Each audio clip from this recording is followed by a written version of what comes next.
Chapter 65. Inside the poisonous fog, Mo Chenga and Murongzi were meditating quietly. Their surroundings were quiet. This was a rare moment of peace in this mountain forest. Aside from this, battles were also going on in different places. Although this mountain forest was vast, there were always people who ran into each other. If one of the parties was Wuxia sect, it would lead to a chaotic battle. Some people killed and some people were killed. At night, for safety's sake and to vent their anger, the disciples from both sides gathered together to search for opponents who were alone and kill them to prevent themselves from being killed. Murongzi seized the time to heal his injuries and restore his spiritual aura, while Mo Chenga was secretly on guard.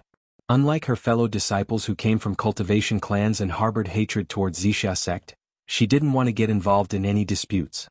She just wanted to quietly wait for the exit formation to open and exchange it for a foundation-building pill. Suddenly she sensed a spiritual aura fluctuation in the air. Mo Chenga opened her eyes. Just as she was about to look at the poisonous spring behind her, she suddenly felt a gust of wind. She promptly pushed Murongzi away and rolled to the side. Her cautiousness saved 2 lives. In the next moment, the 2 of them widened their eyes and stared at the thing in front of them in astonishment. This demonic beast had a flat head, sharp teeth, and a bulging back like a small mountain.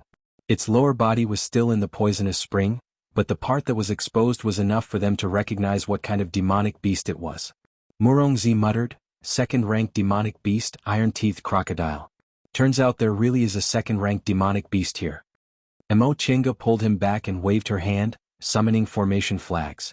The place they were originally meditating was the 5 elements life and death formation she laid.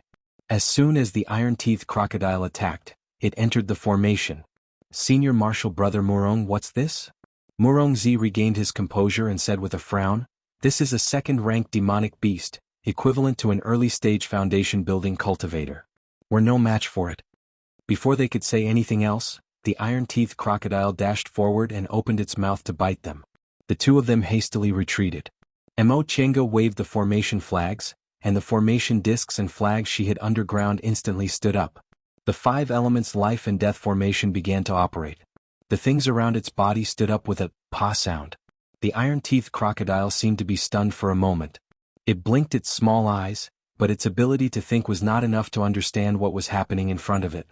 After pausing for a moment, it still rushed over, wanting to swallow the 2 little mosquitoes in front of it. But it failed. Vines instantly appeared beneath its feet and wrapped around its entire body, rendering it unable to move an inch. It angrily swung its tail, and the vines immediately broke. Cold sweat broke out on Mo Chenga's forehead. "This demonic beast's brute force is too strong. My formation won't be able to hold it for long." This. Murongzi's complexion also turned pale. "This bit of time isn't enough for us to run." Mo Chenga once again waved the formation flag. Water and quicksand instantly appeared inside the formation, rapidly turning it into a swamp, once again trapping the iron-teethed crocodile. At the same time he gritted his teeth and said, "Senior Brother Murong, I'll hold it back. You attack it. If we can't outrun it, we can only fight." Murongzi hesitated for a moment before answering, If we don't fight now, it'll be too late." Mo Chenga shouted, "Hurry up. I'll think of a way to hold it back so it won't attack you. You attack it as hard as you can." Infected by her attitude, Murongzi clenched his teeth and said, "All right. If worst comes to worst, we'll just fight it." 2 aura-refining cultivators definitely couldn't defeat a foundation-building cultivator, but a second-rank demonic beast without the ability to think or use magic weapons might be able to put up a fight. Murongzi immediately summoned his flying sword, used the light body technique and attacked. But in the next second, his complexion turned unsightly. His flying sword was a gift from an elder in his school. It was even infused with rare iron essence, so it was incomparably sharp. Usually, it had a lot of advantages in fights of magical power, but against this iron-teethed crocodile's thick skin, it unexpectedly didn't have the slightest effect. After the swamp couldn't hold the iron-teethed crocodile any longer, Mo Chenga once again waved her sword, causing a raging fire to appear inside the formation. At the same time, she took out a handful of bewitching flower seeds and threw them at the crocodile. Although the fire stopped the crocodile, the bewitching flower only made it wave its tail. With her current spiritual aura, the seeds she could use could only grow in a short period of time.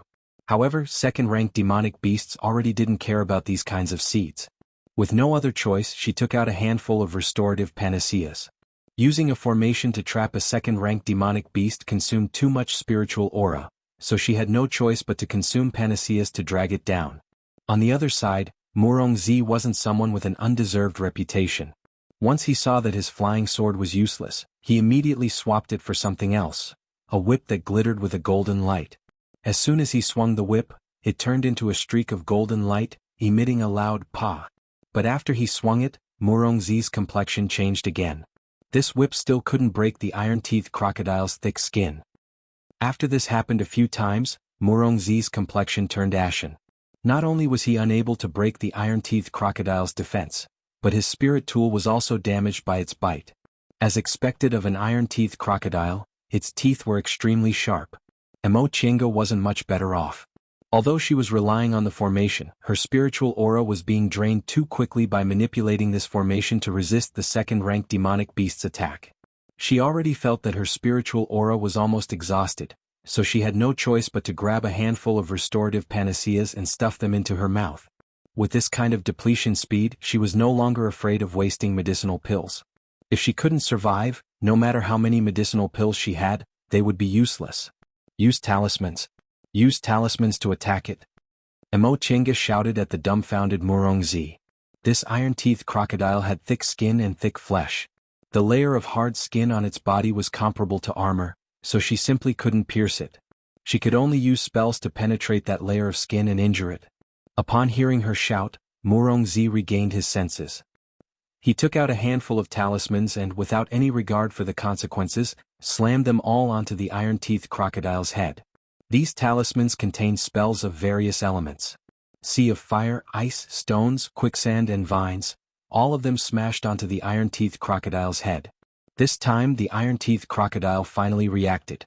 It raised its head and stared at Murongzi, who was flying in midair, with its small eyes. It then opened its mouth and sprayed a jet of water. Murongzi was greatly alarmed. He moved sideways with great difficulty to dodge, but he was careless and came in contact with some of the water. His body unexpectedly became sluggish and he fell to the ground. Taking advantage of this moment, Emochenga quickly took out the formation discs and formation flags for the disorienting formation and the spirit-trapping formation. She simply laid them down and soon after, she waved the formation flags. Vines once again appeared in the middle of the formation, firmly binding the iron-teeth crocodile.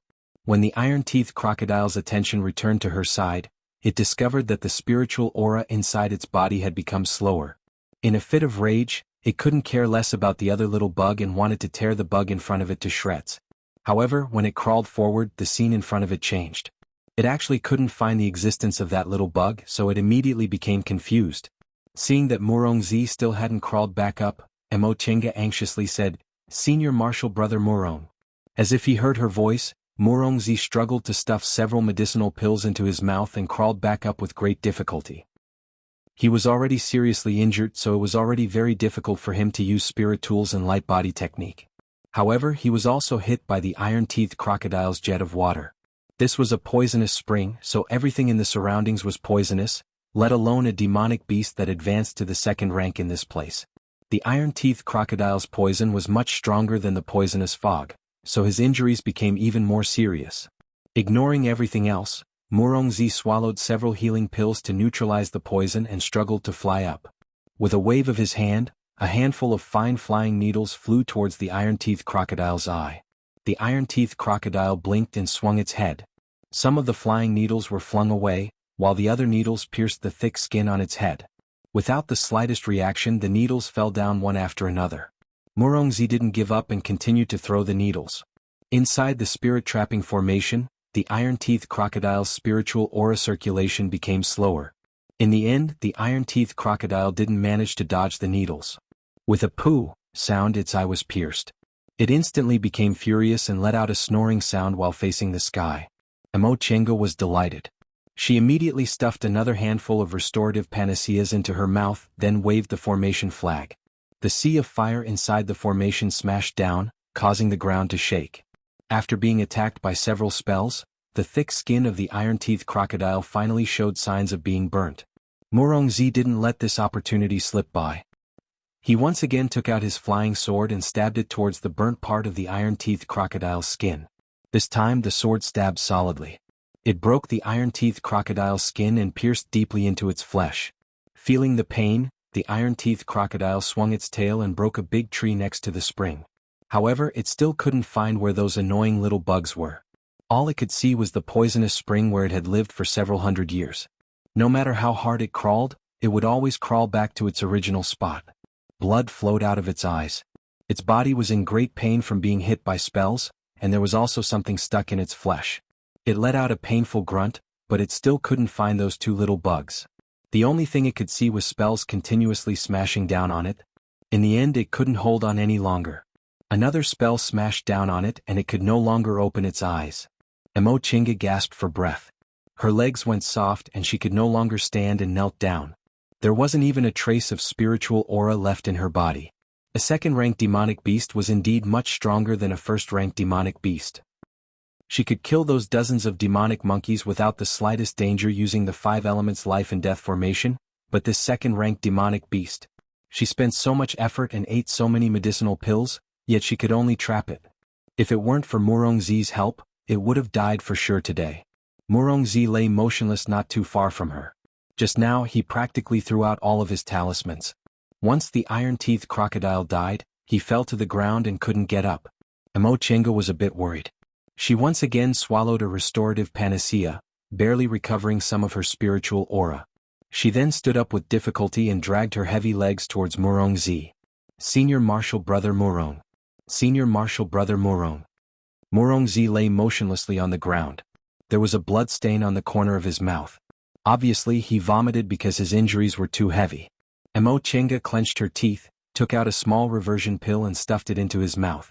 Right now, although she wasn't injured, her spiritual aura was completely exhausted. If any danger appeared in the short term, it would be troublesome. It was better to save his life first. After all, it would always be safer if the two of them were together. After feeding him the small reversion pill, Murongzi finally slowly regained consciousness. When he saw her, there was a hint of hesitation in his eyes. Junior Martial Brother Yi, the pills you gave me? Emochinga smiled bitterly. They were specially prepared for the sake of this trial. Now, I can only let Senior Martial Brother take advantage of them. She didn't dare to say she had another bottle on her. Although Senior Martial Brother Murong didn't seem like that kind of person and was Murong Yan's elder brother, they didn't have much of a friendship. Murongzi didn't doubt her. His expression changed as he earnestly said, "Thank you, Junior Martial Brother Yi. If it weren't for the medicinal pills you gave me, my injuries definitely wouldn't have lasted until tomorrow." Emochinga simply waved her hand. "If Senior Martial Brother Murong doesn't want to take advantage of me, you can just return the medicinal pills to me after we leave this place. Right now, I have to treat my injuries first. Otherwise, if we run into someone again." At this point, she suddenly wrinkled her brows. Someone was coming. Chapter 66. Emochinga shook her sleeves. Several things flew out and were buried in the soil. Soon after, she grabbed a few restorative spirit pills and stuffed them into her mouth. After doing these two things, the figures of a few people appeared in the poisonous fog. Emochinga immediately tightened her grip on her greenwood sword. Murongzi, on the other hand, endured the pain and stood up. There were a total of 3 people, all of whom were 10th layer chi refining cultivators. The one in the lead was a middle-aged cultivator, a young man about 20 years old, and an old man about 50 to 60 years old.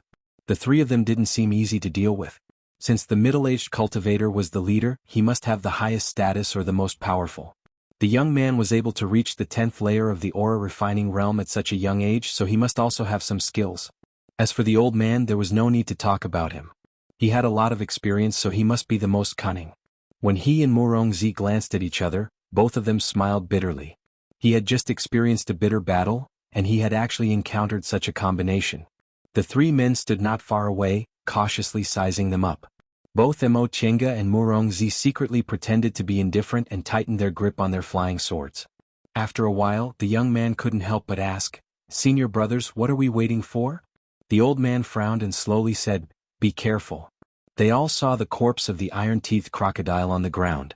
Although it was already dead, there was still a huge pressure remaining. It was obvious that it wasn't a Tier 1 demonic beast, which caused them to hesitate. For 2 people to be able to kill a second-rank demonic beast, it was obvious that these 2 people definitely had extraordinary skills. However, they themselves were not to be trifled with, so they were unwilling to let it go just like that. It must be known that the corpse of a second-rank demonic beast could definitely be exchanged for a foundation-building pill. Caution, consideration, fanaticism, these expressions appeared on the faces of the three of them in turn. He was worried that his opponent would be too strong and lose him, but at the same time he was unwilling to let go of such a great benefit. The corpse of a second-rank demonic beast could not only be made into a spirit tool, but it could also be made into a magic tool for foundation establishment cultivators. This was another huge fortune. The young man couldn't restrain himself and shouted, "Senior brothers, what are you hesitating for? Are we going to let them off for nothing?" The old man said, "These two aren't easy to deal with. Don't be rash." Finally, the two of them looked at the middle-aged cultivator between them. For a time, the middle-aged cultivator was also hesitant. He had no confidence in killing them and he was unwilling to let them go. However, the two of them were looking at them with indifferent expressions, as if they didn't care about their decision at all. In fact, Mo Chenga and Murongzi weren't relaxed at all. Although Murongzi had taken a small reversion pill, healing his injuries wasn't something that could be done in a short period of time. Fighting while he was seriously injured repeatedly had already caused serious damage to his meridians. Right now, his expression remained unchanged purely because of his unswerving determination. Mo Chenga was the same. She was fully aware that they had just gone through a bitter battle and both of them were exhausted, so how could she not be nervous? However, she was no longer a child who hadn't seen the world. She had traveled extensively with second uncle and experienced many fights of magical powers in the past few years, so she knew she couldn't show weakness at this time. The middle-aged cultivator struggled for a long time before reluctantly saying, "Let's go somewhere else to take a look." The three of them turned around to leave. Mo Chenga and Murongzi secretly heaved sighs of relief. They really didn't have the confidence to fight them. Unexpectedly, the three of them suddenly stopped. The middle-aged cultivator sneered. "We were almost fooled by them. After killing a second-ranked demonic beast, even if they weren't injured, how much spiritual aura would they have left?" Right after he said that, the three of them turned around and immediately split into three directions to flank them. Mo Chenga immediately slapped a defensive talisman on her body and released her greenwood sword. Murongzi's reaction wasn't slow either. Although he didn't have any talismans, he still had his spirit tool. The flying sword mixed with iron essence was extremely fast and flew out in a flash. The two of them struck first and gained the upper hand, catching their opponents off guard. The young man looked at the two flying swords flying towards him and momentarily panicked. These two swords were very fast, so they obviously weren't ordinary weapons. He had no choice but to dodge in a hurry. Mo Chenga stealthily shifted her position and threw out a large number of fire thorn seeds, temporarily trapping the young man. Just as she was about to tell Murongzi to deal with the old man together, she heard a muffled groan. She turned around and saw Murongzi clutching his chest while spitting out a mouthful of blood. The flying sword he was controlling was also swaying in the air. Mo Chenga was shocked. Senior Martial Brother Murong. The three of them were overjoyed. The young man was trapped and couldn't escape for the time being. The middle-aged cultivator and the old man glanced at each other, then simultaneously attacked. The middle-aged cultivator took out the most common spirit tool in the cultivation world, the flying sword, while the old man threw out a mirror. Mo Chenga hastily recalled her greenwood sword, but it only managed to block the mirror. The flying sword rapidly stabbed towards Murongzi, but Murongzi barely managed to dodge it. The flying sword brushed past his shoulder, causing blood to blossom. How could the middle-aged cultivator let go of this opportunity? He quickly flew towards Murongzi, caught the flying sword and stabbed it towards him. Mo Chenga wanted to help, but the old man's mirror was really powerful. After being blocked by her, it flew back to the old man's hand. He immediately flipped the mirror over and a golden light shone towards her. Although she had a defensive barrier on her body, she didn't dare to block it, so she could only take back her greenwood sword to block the golden light. Right at that moment, the middle-aged cultivator had already closed in on Murongzi. Seeing that Murongzi didn't have any strength to fight back, the middle-aged cultivator revealed an evil grin and stabbed the flying sword in his hand. Pooh!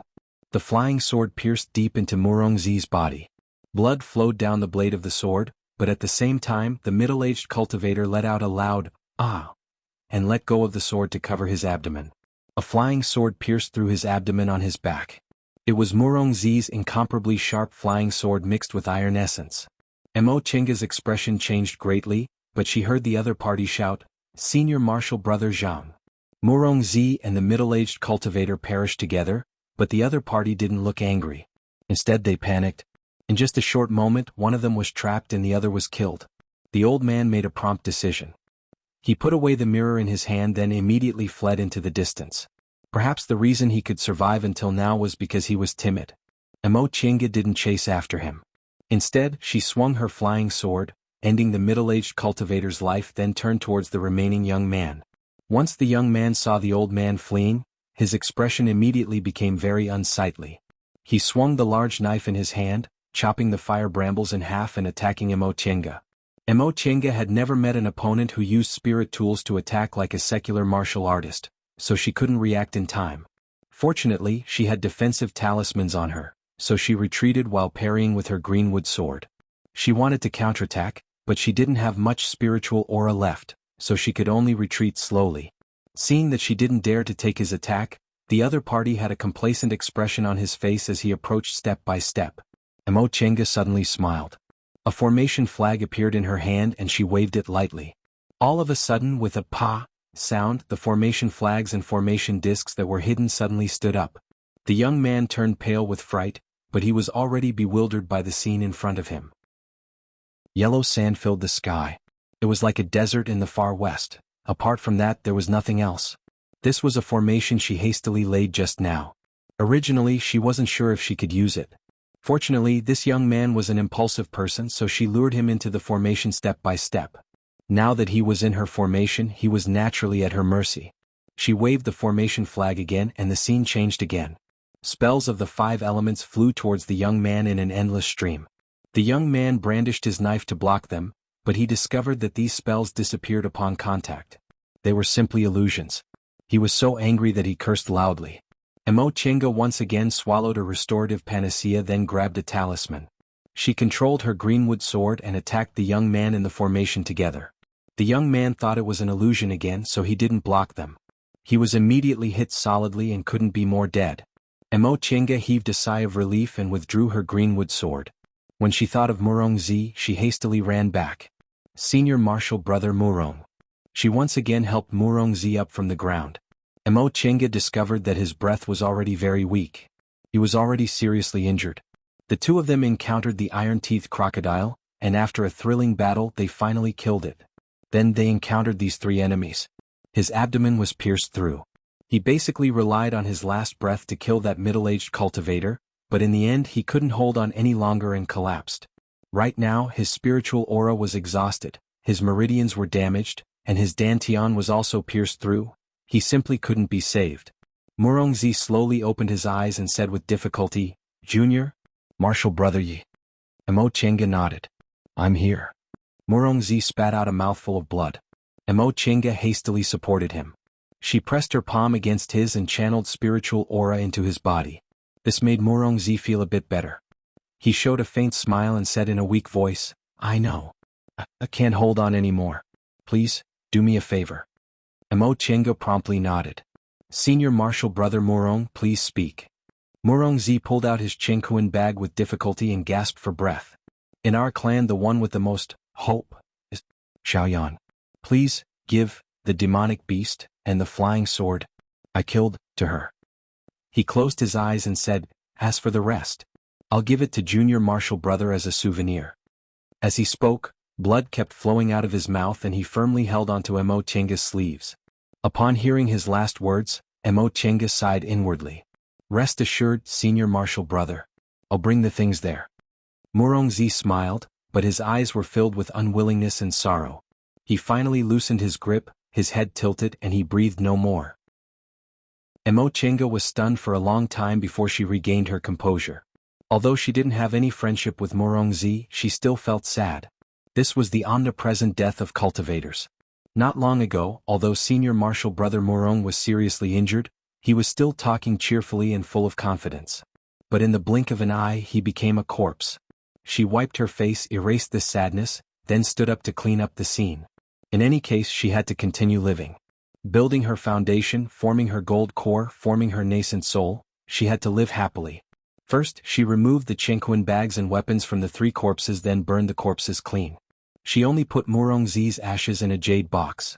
Soon after, she cleaned the bloodstains on her body and sorted the things in the 3 Chenkuan bags. She used up a lot of her own medicinal pills and talismans, but fortunately the 2 Wuxia sect disciples still had some. All 3 of them had the corpses of demonic beasts on their bodies, but the other 2 only had 3 to 5, while Murongzi had more than 10. After pondering for a moment, she took out a Chenkuan bag and put all the demonic beasts the 3 of them hunted into it. She then put all the spirit tools on Murongzi's body into the Chenkuan bag. After all, she had gone through thick and thin with Murongzi and was acquainted with Murongyen. These spirit tools were useless to her, so she might as well return them to Murongyen, that is, if Murongyen was still alive. Soon after, she went to deal with the iron-teeth crocodile's corpse.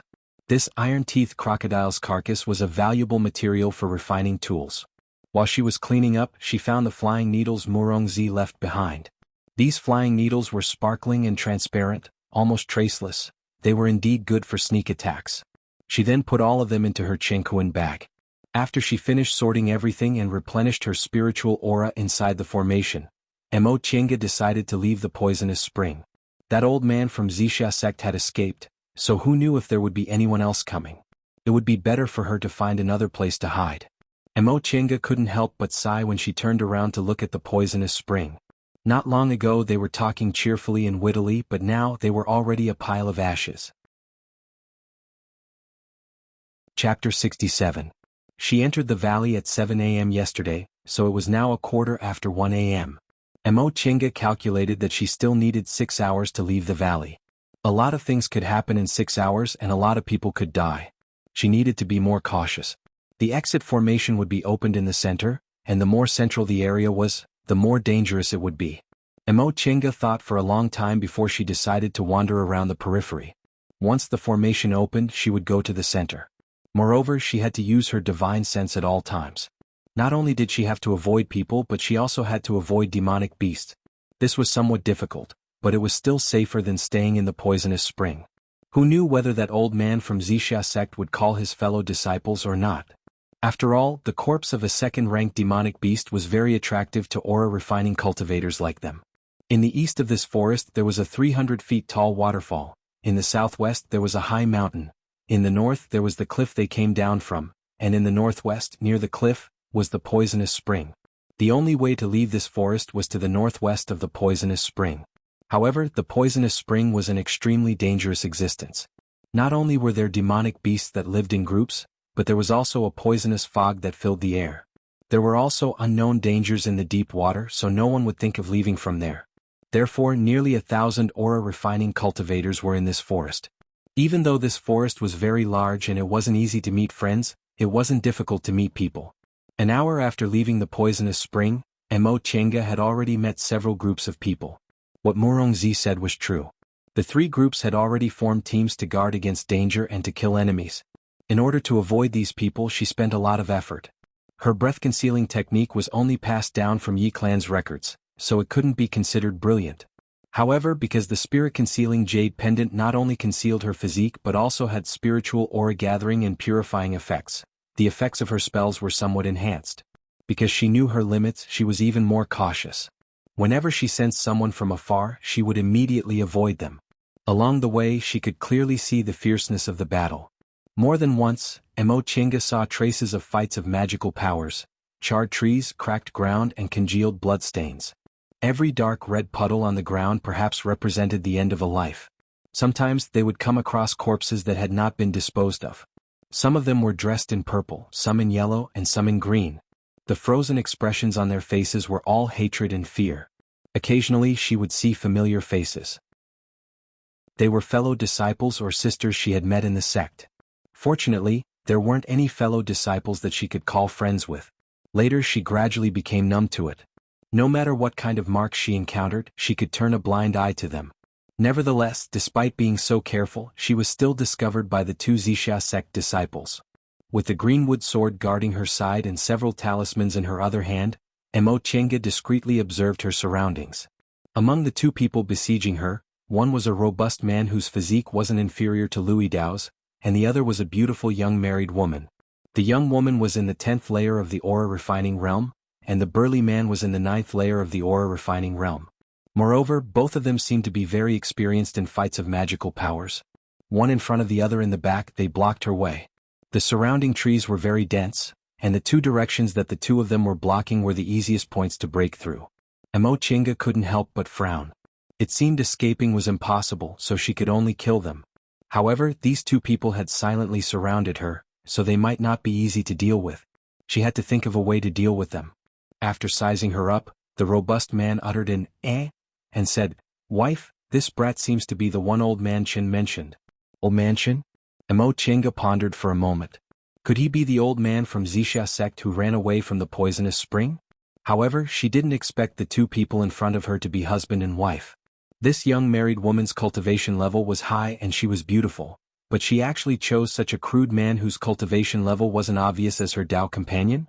Emochenga couldn't help but glance at the young married woman. The young married woman saw her face and said with a smile, "Husband, it's not like you don't know that old man Chin has always been timid. However, this little brother is quite handsome." What a pity. Upon hearing the young married woman praising another man's handsomeness, the robust man grunted with dissatisfaction. Wife. The young married woman seemed to be very proud of her husband's jealousy. She covered her mouth and laughed for a while before saying, "Husband, what are you afraid of? No matter how handsome he is, won't he still die in our hands?"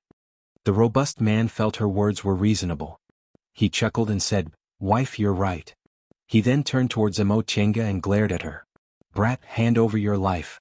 Right after he finished speaking, Emochenga had already made her move. Her greenwood sword swiftly shot forward, but it was a feint. The raging flame talisman in her hand, which was hidden under the light of greenwood sword, flew out of her hand. The robust man was about to attack, but his initiative was seized.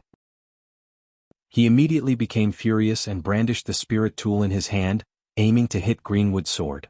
His spirit tool was a huge iron wheel, which seemed to fit his body shape perfectly. He was quite confident in using his spirit tool to fight against Emochenga.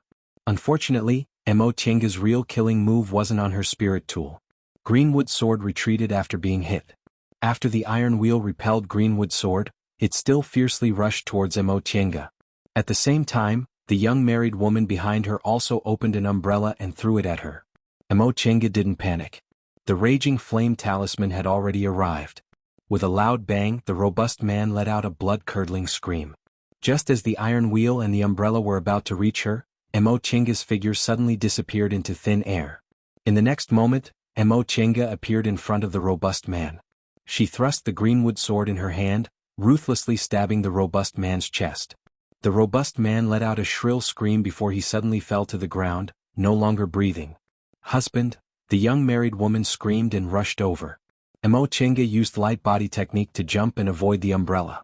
She was able to successfully launch a sneak attack this time because her cultivation level was one layer higher than the robust man's, but the robust man still underestimated her.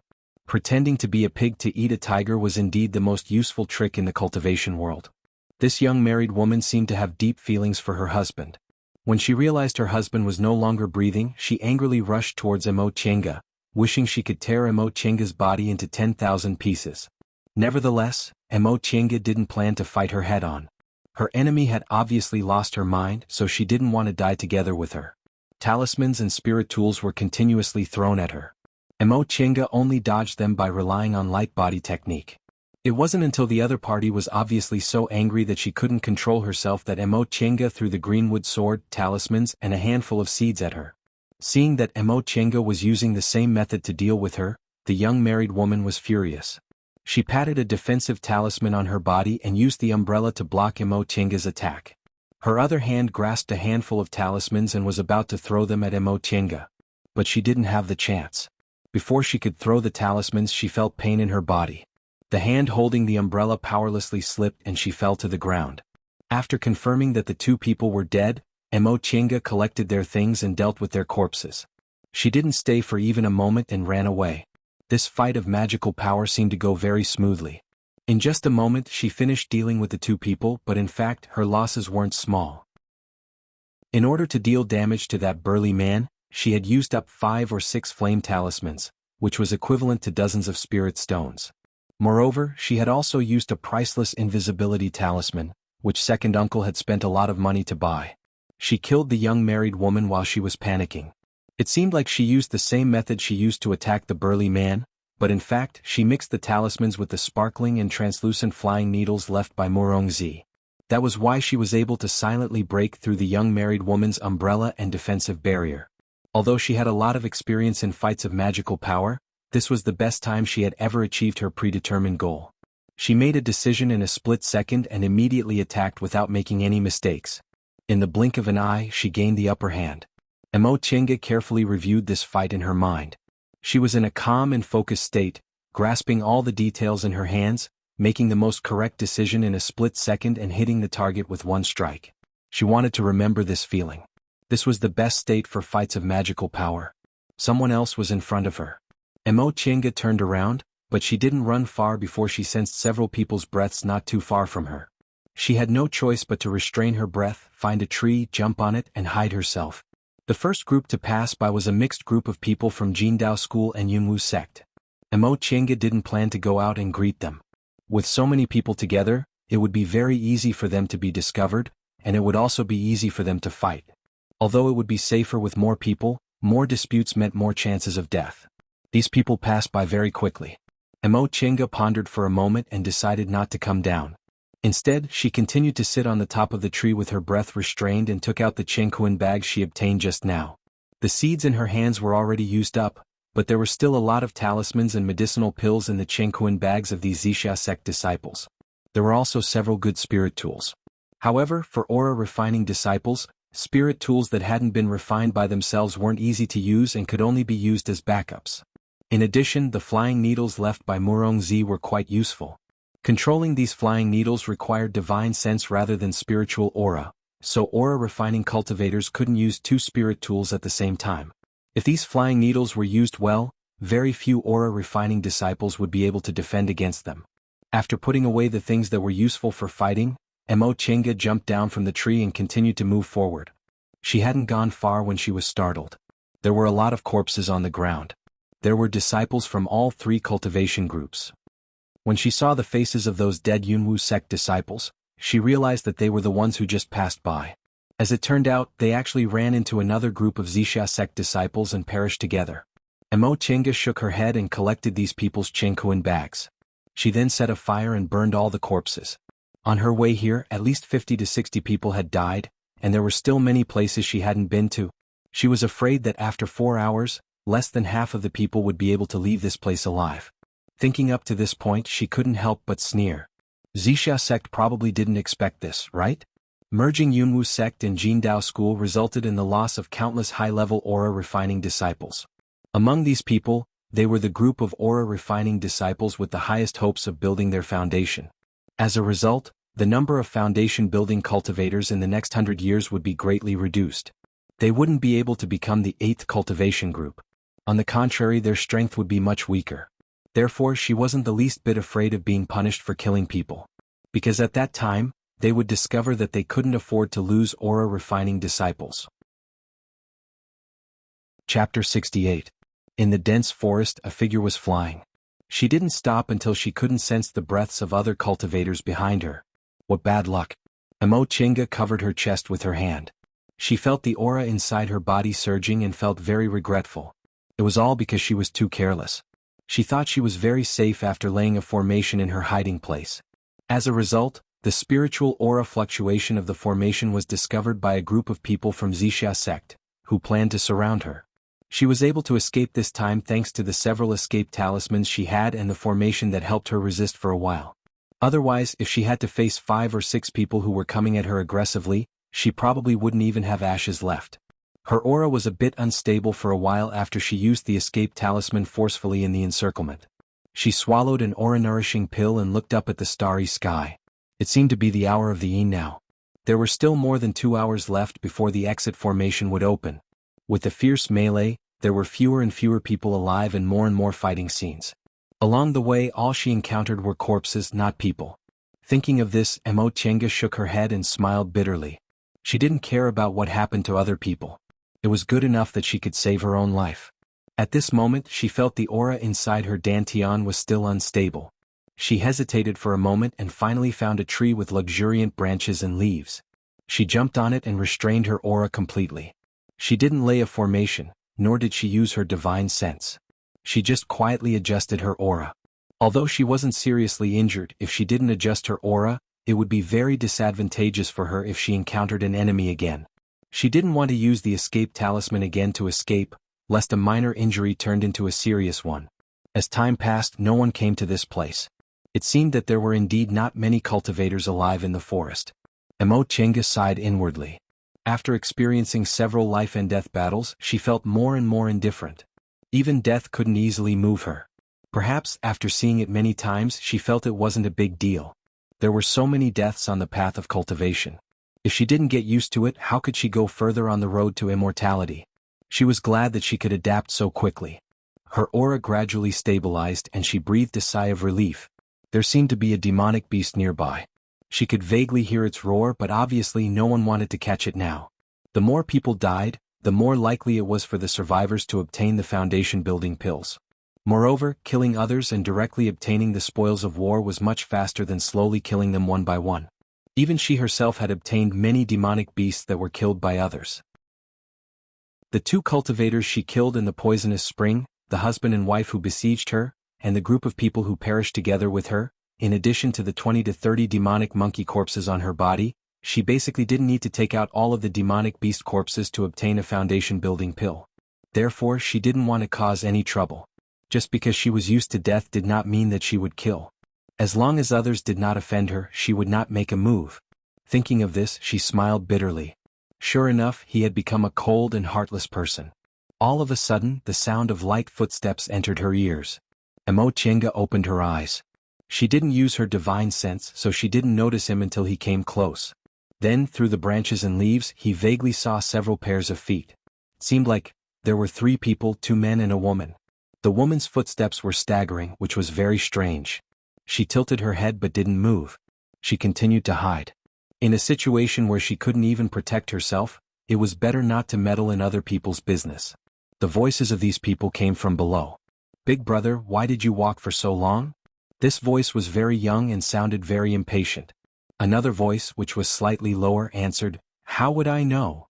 "Hey stinky girl, you're not lying to us, are you?" Cough cough. The woman's coughs rang out. Chenga couldn't help but frown. This voice. "Senior Martial Brothers, why are you so anxious? Can't you sense the demonic beast's spiritual aura? That demonic beast is guarding that vermilion heart fruit tree." It was Murong Yan's voice. This answer seemed to have been muddled. The younger one said, "What you said seems to be reasonable."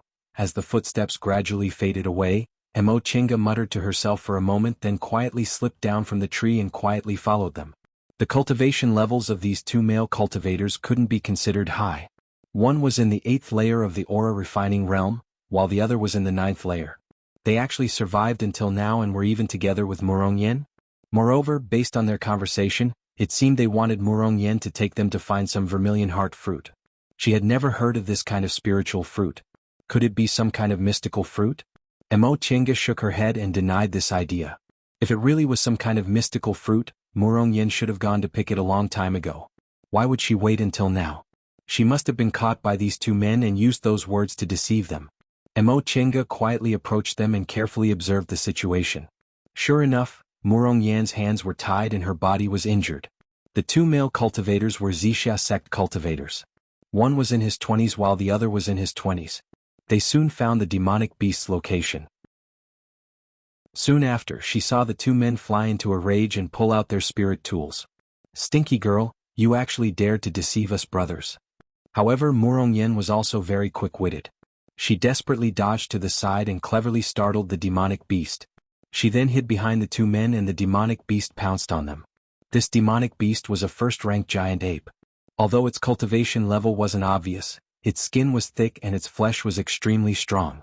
For a moment, the 2 men's hands and feet were tied down by it. Seeing this, Murong Yan quietly retreated. Taking advantage of the fact that the 2 men weren't paying attention, she hastily ran backwards. "Big brother, this whore wants to run." The younger one fiercely stared at Murong Yan's back. The older one used his spirit tool to block the giant ape's attack and shouted, "Chase after her. She actually deceived us. We can't let her run away." "Alright." The younger one withdrew his spirit tool and chased after the giant ape. After barely blocking the giant ape's attack once again, the man muttered, "This won't do. She's too strong." It seems I have to use a treasure. With that thought in mind, he took out a pigeon egg-sized purple ball from his robe and threw it at the giant ape. With a loud boom, the giant ape was instantly blasted into a bloody mess. The rocks and trees in the vicinity were all blown away, raising the area within a radius of 30 meters to the ground. The man felt a bit of heartache as he watched the bloody mess. There wasn't a single piece of flesh left on the ground. It was unclear whether he was feeling heartache for the corpse that couldn't be pieced back together or the treasure he used. After feeling heartache for a while, he clenched his teeth and turned around to chase after his younger brother. However, he only ran a few steps when he heard his younger brother's miserable scream.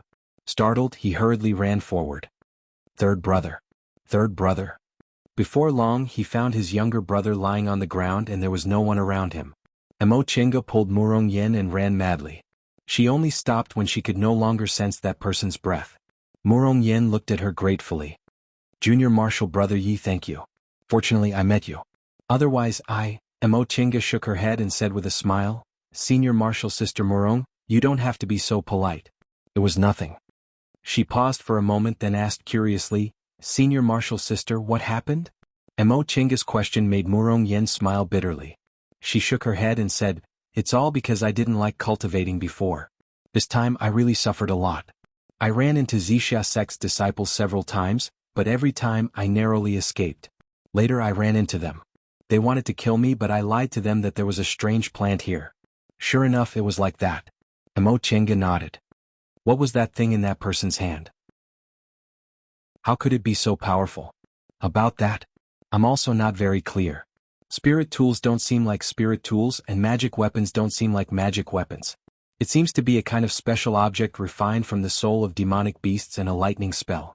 Once it's thrown with spiritual aura, it will explode. Its power is extremely powerful. From what I've seen, no one can withstand it. This was Emo Chinga's first time seeing this thing. Its power was indeed enormous.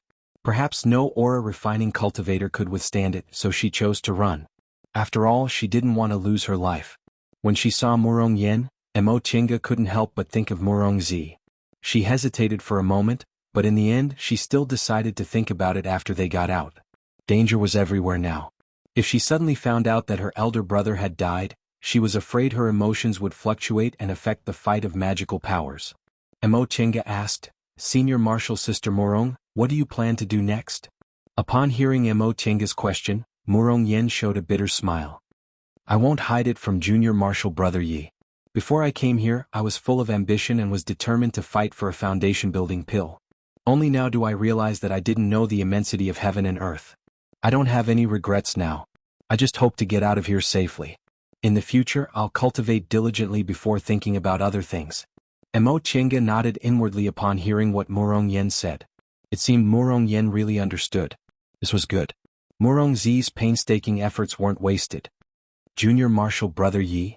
Murong Yen hesitated for a while but in the end, she still shook her head. Forget it. We'll talk about it if I can get out of here alive. I'll take my leave first. Emo Chinga was stunned.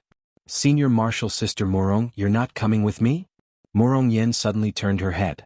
Junior Marshal Brother Yi, you don't mind coming with me? Emo Chinga was dumbfounded for a moment before she finally reacted. Could it be that Murong Yen thinks I won't be willing to go with her? Emo Chinga immediately smiled and said, What do you think, Senior Marshal Sister? Upon seeing Emo Chinga's expression, Murong Yen smiled embarrassedly. I was thinking too much. The two of them smiled at each other. The estrangement caused by the changes in the school during this period of time instantly disappeared. Murong Yan's expression was no longer stiff. Instead, she looked a little more relaxed. Junior Marshal Brother Yi, I really underestimated you in the past. I never expected that your spells would actually be this powerful. I was indeed too lazy before. Emo Chinga teased her. Senior Marshal Sister, it's good that you know you're lazy. I know my innate talent isn't good, so I have no choice but to work hard. She looked at the starry sky again. It was already the hour of the morning. There's still 2 hours left. Senior Marshal Sister, we can get closer to the center. A hesitant expression appeared on Murong Yan's face. Are we going now? There should be a lot of people going to the center. Shouldn't we avoid them? Emo Chinga said, Rest assured. We're close to the opening of the exit. Everyone wants to leave, so they definitely don't want to cause trouble. It'll actually be a bit safer than before. What Mo Chenga said was reasonable, so Murong Yen finally decided to believe her. She said straightforwardly, "Then I'll let Junior Marshal Brother Yi decide. I'll go with you." Mo Chenga nodded. "Senior Marshal Sister, how are your injuries? Are you okay with hurrying along?" Murong Yen said, "They're fine. They're just minor injuries." Since Murong Yen was sure, Mo Chenga didn't hesitate.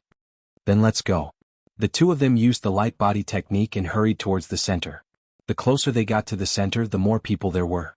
Murong Yen felt very uneasy. She asked in a low voice, "Junior Marshal Brother Yi, are you really okay?" Mo Chenga pulled her hand and gave her a smile. "I'm fine. Trust me." Murong Yan's face suddenly turned red. In the end she nodded. Mo Chenga, however, didn't notice. She was still holding Murong Yan's hand and rushing towards the exit. Chapter 69. There was a huge open space in the center of the forest. Many cultivators from the three groups had gathered around the open space. They were all staring at each other with vigilance. Mo Chenga arrived with Murong Yen. Everyone's gaze fell on them, but no one dared to make a move because they were afraid of breaking the balance. Although there were many Wuxia sect disciples present, everyone cherished their lives. The disciples of Yunwu sect and Jindao school also didn't dare to make a move when they were obviously at a disadvantage. Otherwise, it would be too much of a loss if they lost their lives before killing their enemies. Without caring about these people's gazes, Mo Chenga found a corner close to her fellow disciples and pulled Murong Yen over. Seeing that the two of them were motionless, these people moved their gazes away from them and stared at the newcomers. Mo Chenga cautiously scanned the surroundings. Sure enough, Wuxia sect's main branch suffered heavy losses. There were less than 100 people present. Including those who hadn't arrived yet, there were probably no more than 200. There were about 60 to 70 people from Yunwu sect and Jindao school. All of them were covered in blood and had fierce gazes. Among the people she knew, only Jiang Shanghong was present. Obviously, he had also experienced a bitter battle. Now he found a place to meditate. As for the others, Qin Shi, Lui Dao and Su Jingji, none of them were present. Mo Chenga frowned slightly. She was a bit worried. Based on the number of people present, perhaps more than half of the cultivators died this time. She really couldn't be sure that those three people were still alive. At that moment, Murong Yen gently pulled her sleeve and whispered, "Junior Marshal Brother Yi." Seeing her pale face, Mo Chenga showed a comforting smile. "Don't worry." In this place, Murong Yen knew that her methods and insight were inferior to Mo Chenga's, so she obediently listened to her. Mo Chenga looked up at the sky. The sky was already turning white. It was almost dawn. Once dawn arrived, the exit formation would appear here and they would be able to leave. Mo Chenga picked up a clean patch of grass and pulled Murong Yen to sit down. She seemed to be meditating and adjusting her breath like everyone else, but in fact she was secretly observing the surroundings. She believed that many people present were as vigilant as she was. At the last moment, no one wanted to throw their lives away. Another group of Wuxia sect cultivators arrived. Mo Chenga swept her gaze over them and frowned. She found that the old man who ran away from the poisonous spring was among them. However, she did not intend to take any action. Firstly, even though they had fought once, there was no enmity between them. Secondly, once she made a move, the balance would be broken. She still wanted to return alive. The old man also noticed her, and a look of surprise flashed across his face. Then, like her, he pretended not to see her. Presumably, many of the people present did the same. Revenge could be taken in the future, but it was not worth it to pay with their lives. More and more people came. When it was almost dawn, a few cultivators would come out of the forest from time to time and find their own camps. There were also enemies who appeared together, but they glared at each other angrily and did not make a move. Just when everyone was anticipating the opening of the formation, a loud shout suddenly rang out, "Damned girl, I finally found you. Return my brother's life." Soon after, a figure pounced towards Murong Yen. Mo Chenga wrinkled her brows. She pulled Murong Yen up with one hand and used her greenwood sword with the other to block the opponent's attack. When he took a closer look, he discovered that it was the elder brother of the pair of brothers who had just captured Murong Yen. Oh no. Mo Chenga turned around to look. Sure enough, the atmosphere in the field changed. Everyone's gazes fell on them. Many people had already secretly taken out their spirit tools. She was extremely furious. This blockhead. Just now, when she heard the conversation between the two brothers, she already thought they were stupid. It seemed there was something wrong with their brains. She immediately took out an earth-splitting talisman with her other hand and threw it at him. Although this blockhead was slow, his reaction wasn't slow. He somersaulted and dodged her attack. Their actions ignited the atmosphere in an instant. Several Yunwu sect disciples wanted to help, so Zixia sect's side immediately took action. As a result, the two sides had already started fighting before they could arrive. Mo Chinga had no time to deal with the chaos. She looked up and saw that the blockhead had taken out a pigeon egg-sized purple ball and was about to throw it at her. She was instantly shocked. Murong Yan's complexion was even paler. They had seen the power of this thing with their own eyes. Once it was thrown, they definitely wouldn't be able to resist it. Seeing that the other party was about to throw the purple ball, Mo Chinga hurriedly took out a high-grade defensive talisman and slapped it on the talisman. A defensive barrier immediately appeared and covered the two of them. Boom! A deafening sound rang out, followed by the screams of other cultivators. Mo Chinga moved her spiritual aura, preparing to resist it. But in the next moment, the incoming force was easily blocked by her. She opened her eyes and was dumbfounded. She gnashed his teeth and shouted, "Why are you in a daze? Come and help." He raised a sword, poured his spiritual aura on it and stood in front of them. Mo Chinga felt as if she had just woken up from a dream. She hastily moved her spiritual aura to share part of the impact. After a while, the spiritual aura pressure finally subsided. Seeing that they actually blocked it, the blockhead shouted angrily and wanted to rush towards them again. Since she almost lost her life, how could Mo Chinga be polite to him? She immediately used an ice-condensing talisman. Murong Yan also didn't stay idle. She also rushed forward with her spirit tool. She released a raging flame art. Although the blockhead's abilities weren't low, he couldn't withstand the three people's joint attack. In order to dodge the ice-condensing talisman, he was hit by Shi's spell. His movements were a step too slow, so he was immediately hit by Murong Yan's spirit tool. He staggered and fell to the ground. Seeing that he was completely dead, the three of them heaved sighs of relief. The power of this purple ball was indeed extraordinary. Aside from them, the people around them were also caught in the crossfire. Some people were even badly mutilated by the explosion. Only a few people managed to block the impact. The dead and injured were all disciples of Yunwu sect and Jindao school. Although the instigator was already dead, each and every one of them was furious. They raised their spirit tools and rushed towards the Zixia sect disciples. Zixia sect disciples also had the advantage in numbers, so how could they be willing to show weakness? They also rushed forward. Spells and spirit tools were flying everywhere in the sky. Junior Marshal Brother Yi. She waved at them after dealing with a sneak attack. Mo Chinga was on guard as she pulled Murong Yan closer to him. Senior Marshal Brother Qin, thank you. Don't thank me so quickly. He took out a bunch of talismans as if they were free and gave them to the two of them. Hold on for a while. The exit will open in about a quarter of an hour. Mo Chinga also knew that this wasn't the time to be polite. She took the talismans he handed her, then turned around and threw a raging flame talisman at the Zixia sect disciples who were rushing towards them.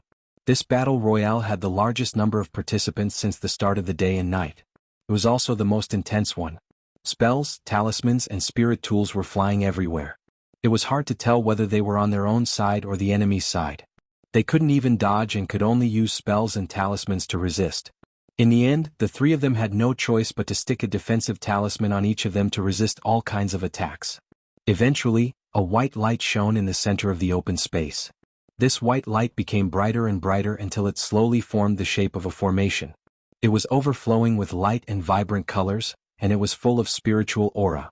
Everyone's gazes were attracted by the formation. Even the fighting stopped. In a flash, everyone rushed towards the formation like a swarm of bees. Mo Chinga intentionally retreated a bit, but the people behind her also rushed forward. A group of people rushed towards the formation in a chaotic manner. Soon they were squeezed into the formation. The scene in front of them changed. Mo Chinga raised her head. With a glance, she saw the three core formation cultivators with ashen complexions. Disciples came out of the cliff one after another. Almost every one of them was covered in blood and looked miserable. Some of them were even seriously injured. Murong Yan, who was next to her, leaned towards her and whispered, "Junior Marshal Brother Yi, will we?"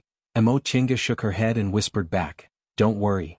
Although these core formation cultivators had ashen complexions, they didn't have any killing intent, so they probably wouldn't attack them. Besides, after the last battle royale, perhaps only 1/3 of the original disciples would come out alive. If they still had to be punished, they might as well recruit new disciples. Once they left the murderous environment and didn't need to be vigilant, Mo Chenga felt exhausted all over. Her body tilted and she almost fell down. But when she turned her head, she saw Murong Yen staring at the formation with rapt attention. Mo Chenga's heart skipped a beat. She suddenly remembered she hadn't told him about Murong Zi. Senior Martial Sister Murong? Murong Yen answered softly but didn't look at her. She was still staring at the formation. Mo Chenga took a deep breath. She suddenly hated herself for telling such cruel news. In fact, I met Senior Martial Brother Murong. Upon hearing this, Murong Yen suddenly turned her head. Mo Chenga clenched her teeth and said, Senior Martial Brother Murong has passed away. Murong Yen was dumbfounded. She seemed to be in disbelief but soon her face gradually turned pale. She suddenly grabbed Mo Chenga's hand and said, Junior Martial Brother Yi, can you say that again? Mo Chenga sighed and repeated, I met Senior Martial Brother Murong. He's already passed away. Murong Yan's face turned pale, but she didn't let go of her hand. Instead, she stared at Mo Chenga and asked, Junior Martial Brother, do you have any proof?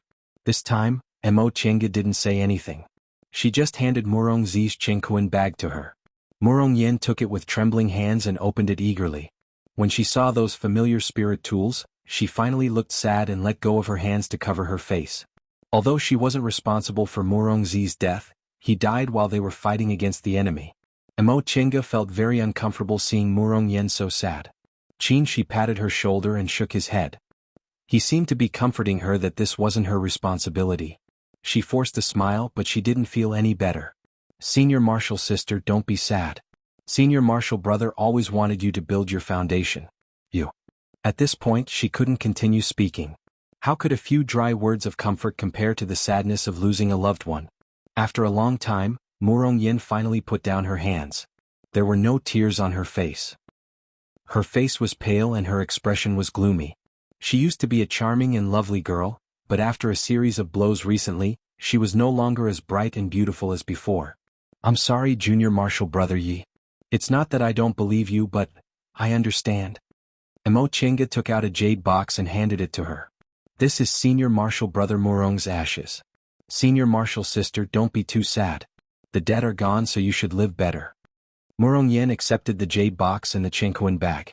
A sad smile appeared on her face as she said, Junior Martial Brother Yi, please tell me how my big brother died.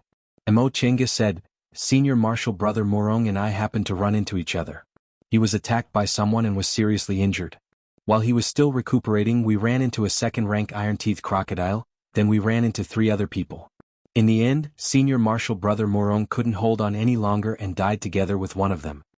Mo Chenga simply explained, but she was still worried and emphasized, Senior Martial Sister, don't think about revenge. This hatred can't be settled. How could Murong Yen not understand this? It was just that she always felt unwilling. After a long time, she reached out to wipe the remaining tears on her face and said with a determined expression, Junior Martial Brother Yi, don't worry. I'm no longer the insensible me from before. I know what I should do. Soon after, she laughed self-mockingly and said, although we weren't biological siblings, Big Brother always doted on me.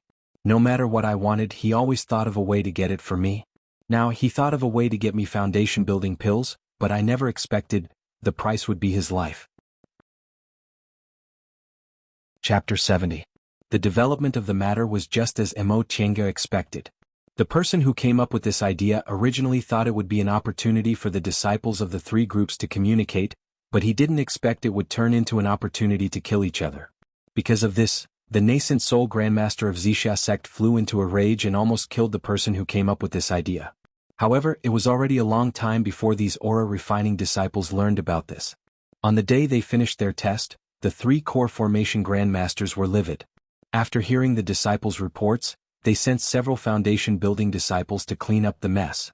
These foundation-building disciples found some seriously injured aura-refining disciples and also reported the tragic situation left behind in the mountain forest.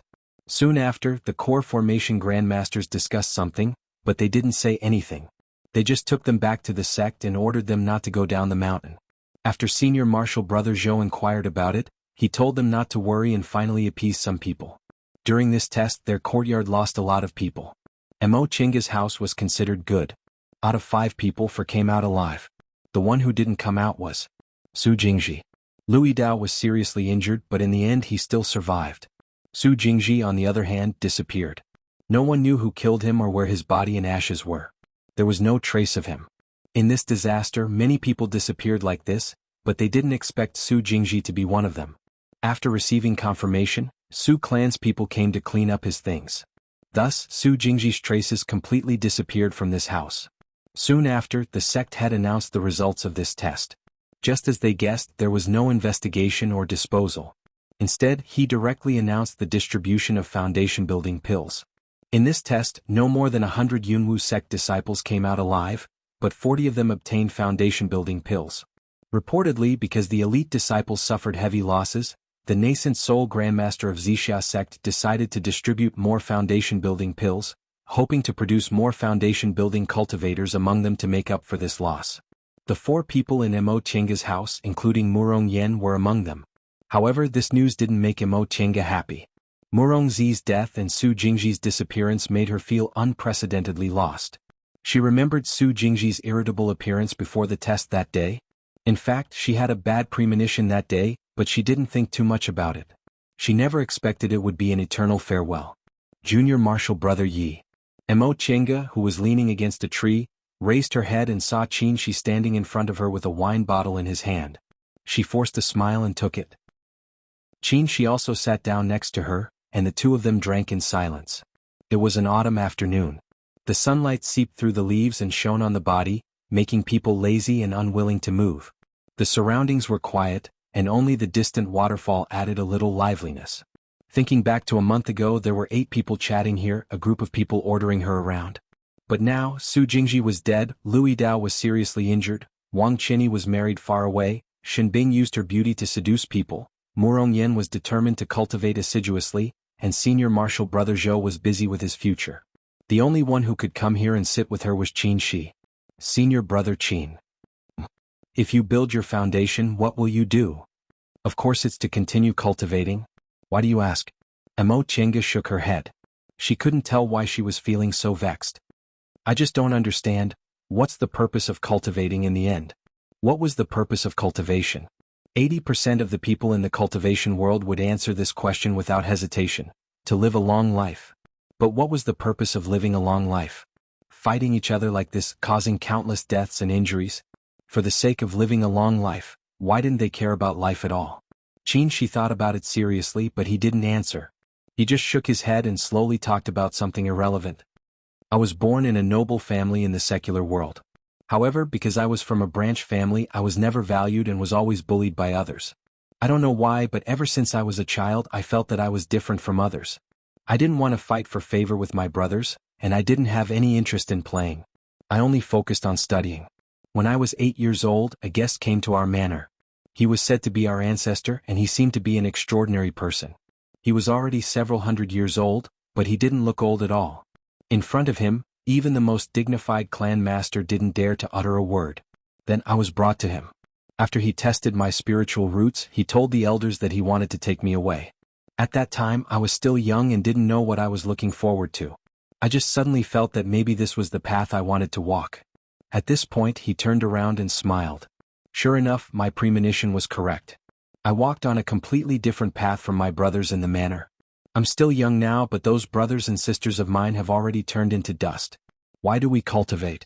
I can't answer this question. For me, cultivating is a natural part of my life. I don't need to ask why.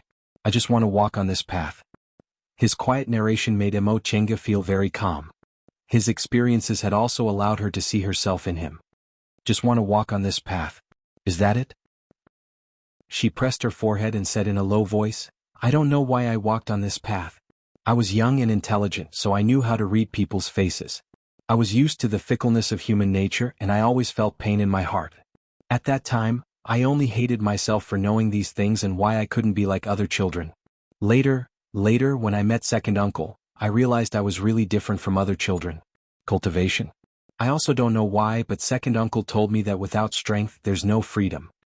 Without strength there's no freedom, Qin Shi murmured and repeated. His gaze on her suddenly had a lot of complicated feelings. Mo Tianga threw the bottle of wine away after she finished it. In fact, she never drank because she wasn't in the mood and didn't have the chance. Second uncle didn't drink because he said that cultivators couldn't indulge in worldly things, so she also thought the same. However, this feeling of drinking wine made her feel very comfortable. Senior martial brother Qin, that elder of yours should have left you by now, right? Qin, she paused but didn't say anything. In fact, second uncle's lifespan is almost up. If it's not this year, it'll be next year. Sometimes I think I can accept it calmly, but sometimes I find it hard to imagine. If second uncle is gone, what should I do? If I'm like senior martial brother Su, suddenly disappearing without even saying goodbye, what should I do? She hugged herself and buried her head in her arms, not daring to continue. Qin, she wanted to pat her shoulder, but he hesitated and his hand didn't fall. In the end he said, I'm different from you. In fact, my aptitude isn't the best, but I've never encountered a bottleneck in my cultivation. Great-grandfather said that maybe I was born to cultivate, so I don't have any obsessions or ties. In other words, I don't have superfluous feelings. I can't understand how you feel, but I know you have a heavy attachment to your feelings. If you can't let go, you won't have any achievements in the future. Emo Chenga was stunned. Obsession, Qin, she sighed and finally patted her shoulder. This is all I can say. Whether you can do it or not, it's up to you. Cultivation. Maybe for you there are a lot of things you have to give up. Emo Chenga thought hard. Obsession. Because I've longed for too much since I was a child, I have an obsession? She seemed to understand, but she was also a bit confused. Qin, she handed her another bottle of wine. Don't think too much. If you could figure it out so easily, it wouldn't be an obsession. This requires fated chances, so take your time. After drinking another bottle of wine, her head became even more dizzy. In a daze, she heard Qin, she teasing her. Junior martial brother Yi, you've never drunk wine before? Who drinks it like water like you do? In a daze, Emo Chenga raised her head and saw that there seemed to be several Qin's eyes swaying in front of her. She tilted her head and reached out to hold his head. Senior martial brother Qin, what's wrong? Do you know phantom technique? Qin, she was stunned for a moment, then he burst into laughter. In the end he laughed so hard that he hit the ground. If I knew this earlier, I would have made you drink earlier. Unexpectedly, Emo Chenga stared at him for a while, then stood up and walked unsteadily towards the water. Qin, she shouted from behind her, Junior martial brother Yi, what do you want to do? She was still swaying as she walked. Wash my face. She walked to the edge of the pool and crouched down. When she saw her reflection in the water, she was suddenly stunned. She hadn't paid attention to her appearance for a long time. Today she finally realized that it was very different from what she remembered. Her originally sparse eyebrows now had eyebrows, the outline of her face seemed to have deepened, and her cheeks were plump.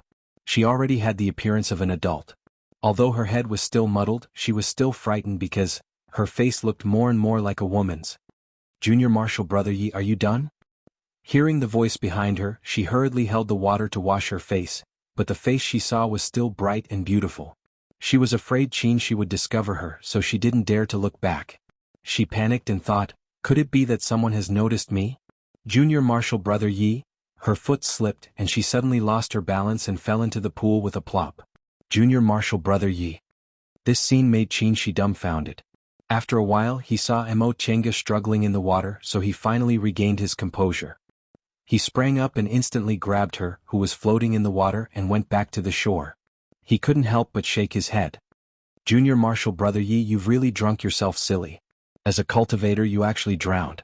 Where's your light body technique? He looked down and felt even more helpless. This wasn't just an ordinary kind of silly. She actually choked on water and fainted. Qin, she put Emo Chenga down under the tree. He thought for a moment, then raised his hand. In his hand was a bright-colored peach branch. The peach blossoms were still blooming, and there was dew in the center of the stamen as if they had just been plucked from the tree. He muttered a few words in a low voice. Finally he waved his hand and shouted, "Go!" Soon after, the two of them disappeared into thin air. From Qin Shi's point of view, the two of them were still in their original place. It was just that there was a faint light barrier surrounding this small area. He lowered his head to look at the unconscious Emo Chenga. A thoughtful expression appeared on his face. After a long time, he stretched his hand to her wet neck and felt around. Soon he pulled out a jade pendant strung with a red string. It was a round jade pendant with a warm color and clear cloud patterns. He sighed. Sure enough. Chapter 71. When Emo Chenga woke up from her sleep, she felt a splitting headache. She propped herself up. The room was dark, so she rubbed her head in a daze. Strange, how did I fall asleep? She sat up and circulated her energy to cultivate a small circle. Only then did her head stop hurting. She also slowly remembered what happened before she fell asleep. No, it should be before she got drunk. How shameful. She never drank before, yet she tried to drown her sorrows with alcohol. The worst thing was that she actually forgot herself after getting drunk. She groaned and fell back. Fortunately, there was only Senior Marshal Brother Chin at that time, so no one saw Senior Marshal Brother Chin. She hurriedly sat up and touched her body. Fortunately, her clothes were intact and the psychic jade pendant was still there. She breathed a sigh of relief, but she felt a bit regretful. She didn't remember what happened before she got drunk. She only vaguely remembered that she told her to let go of her obsession to continue on the path of cultivation, but she felt like she forgot something. She thought for a long time, but she really couldn't remember, so she simply ignored it. Since she couldn't remember, it wasn't important. What was important was that she had to warn herself that she couldn't relax her vigilance like this again. Fortunately, she didn't do anything to her. Otherwise, her secret might have been exposed if it was someone else. With this thought in mind, she got out of bed to freshen up. She then took out several moonstones from her Chenkuan bag and threw them on the bed. The room instantly became bright. Although her clothes were intact, they were wrinkled and smelled of alcohol. Emo Chenga frowned and walked to the washstand in the corner. She then took off her coat and wiped her face. When the smell of alcohol dissipated, she took out her new clothes and put them on. She was about to untie her hair and comb it again when she suddenly saw her reflection in the bronze mirror. She froze. She thought for a moment, picked up the comb, scattered her hair, carefully parted it and coiled it into a bun. During this process, her hair was combed crookedly several times because of her rusty technique. When she finished, she couldn't help but smile bitterly at herself in the mirror. She hadn't dressed as a woman for almost 10 years, and she didn't even know how to comb her hair. The person in the mirror was unpleasant no matter how she looked at it. She then scattered her hair again and combed it into an ordinary Taoist bun. However, the face in the mirror was still too handsome for a man. After thinking for a while, she rummaged through her Chenkuan bag and found a few things. First, he used a long black strip to thicken his eyebrows. Then he poured out some gray powder from a jade bottle and smeared it on his nose, the corners of his eyes, and his lower jaw. Now that she looked at the person in the mirror, she noticed that he had sharper facial features and thicker eyebrows. He looked more like a man. He carefully erased some of the traces before putting the items away. These 2 items were actually smithing materials. But since they weren't poisonous, it wouldn't matter if he used them to wipe his face. The most important thing was that the foundation building pill was right in front of him, so he had to be a bit more careful. Once she was done with everything, she returned to the bedside and took out her Chenkuan bag from inside her robe. She tidied it up, then sat down cross-legged to cultivate. Actually, she had gained many things from this trial. Just the corpses of the demonic beasts were already a great fortune. There were also pills, spirit tools, and all kinds of materials. Just the spirit stones alone amounted to over 1,000 pieces. Emo Chenga felt quite conflicted after she returned. Working hard for several years wasn't as good as killing a few people. Fortunately, she suppressed the injustice in her heart in time. If she ignored this ruthless thought, it would lead her to become a devil in the future. Unknowingly, several hours passed. The sky outside was already bright. Emo Chenga withdrew her spiritual aura, jumped out of bed, tidied up her clothes, opened the door and walked out.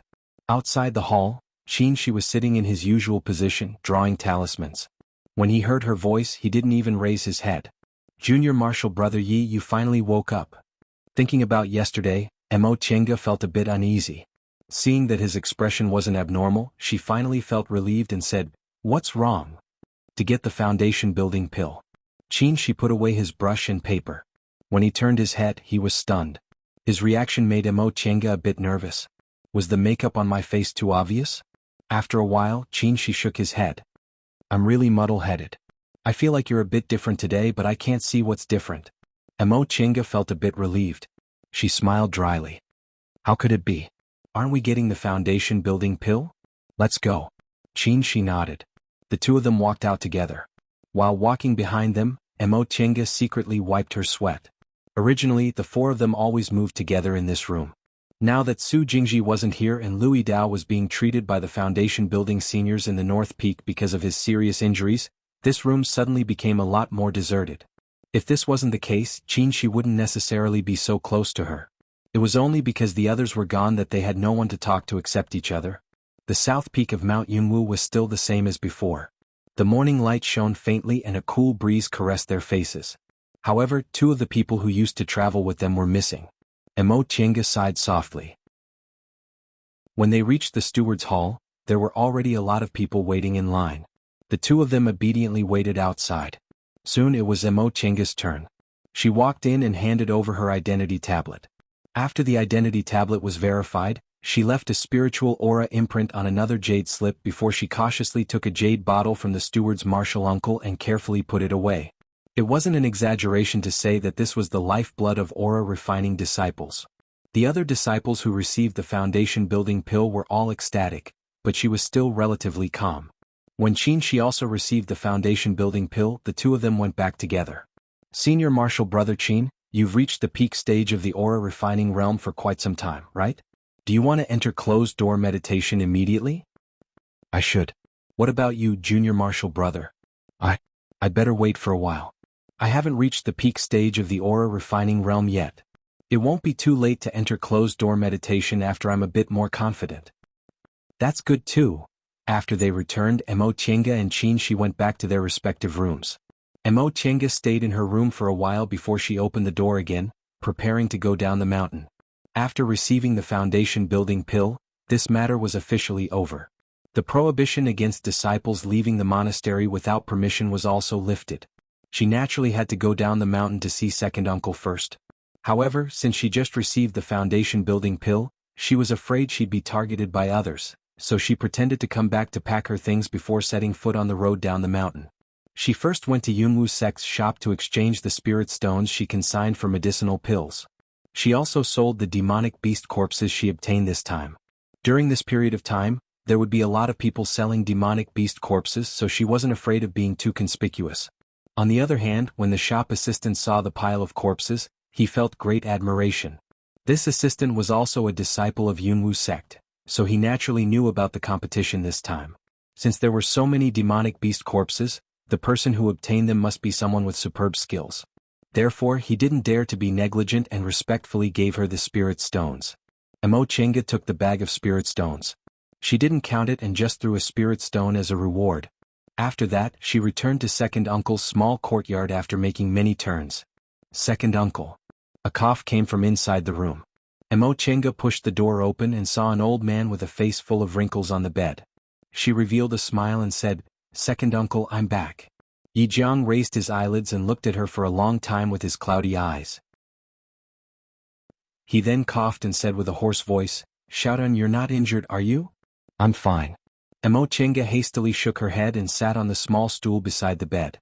She then took out the jade bottle containing the foundation building pill and said happily, "Second uncle, look. I got the foundation building pill."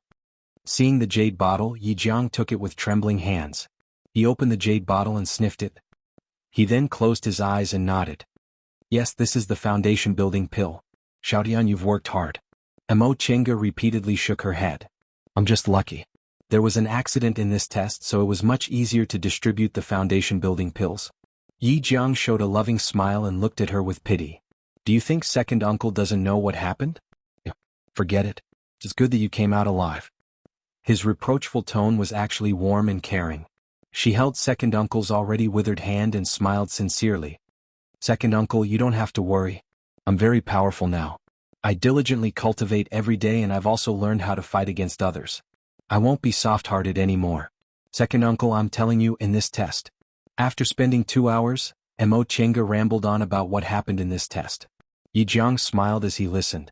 Sometimes he praised her for her calmness in handling things, and other times he gave her careful pointers, telling her how to handle things better.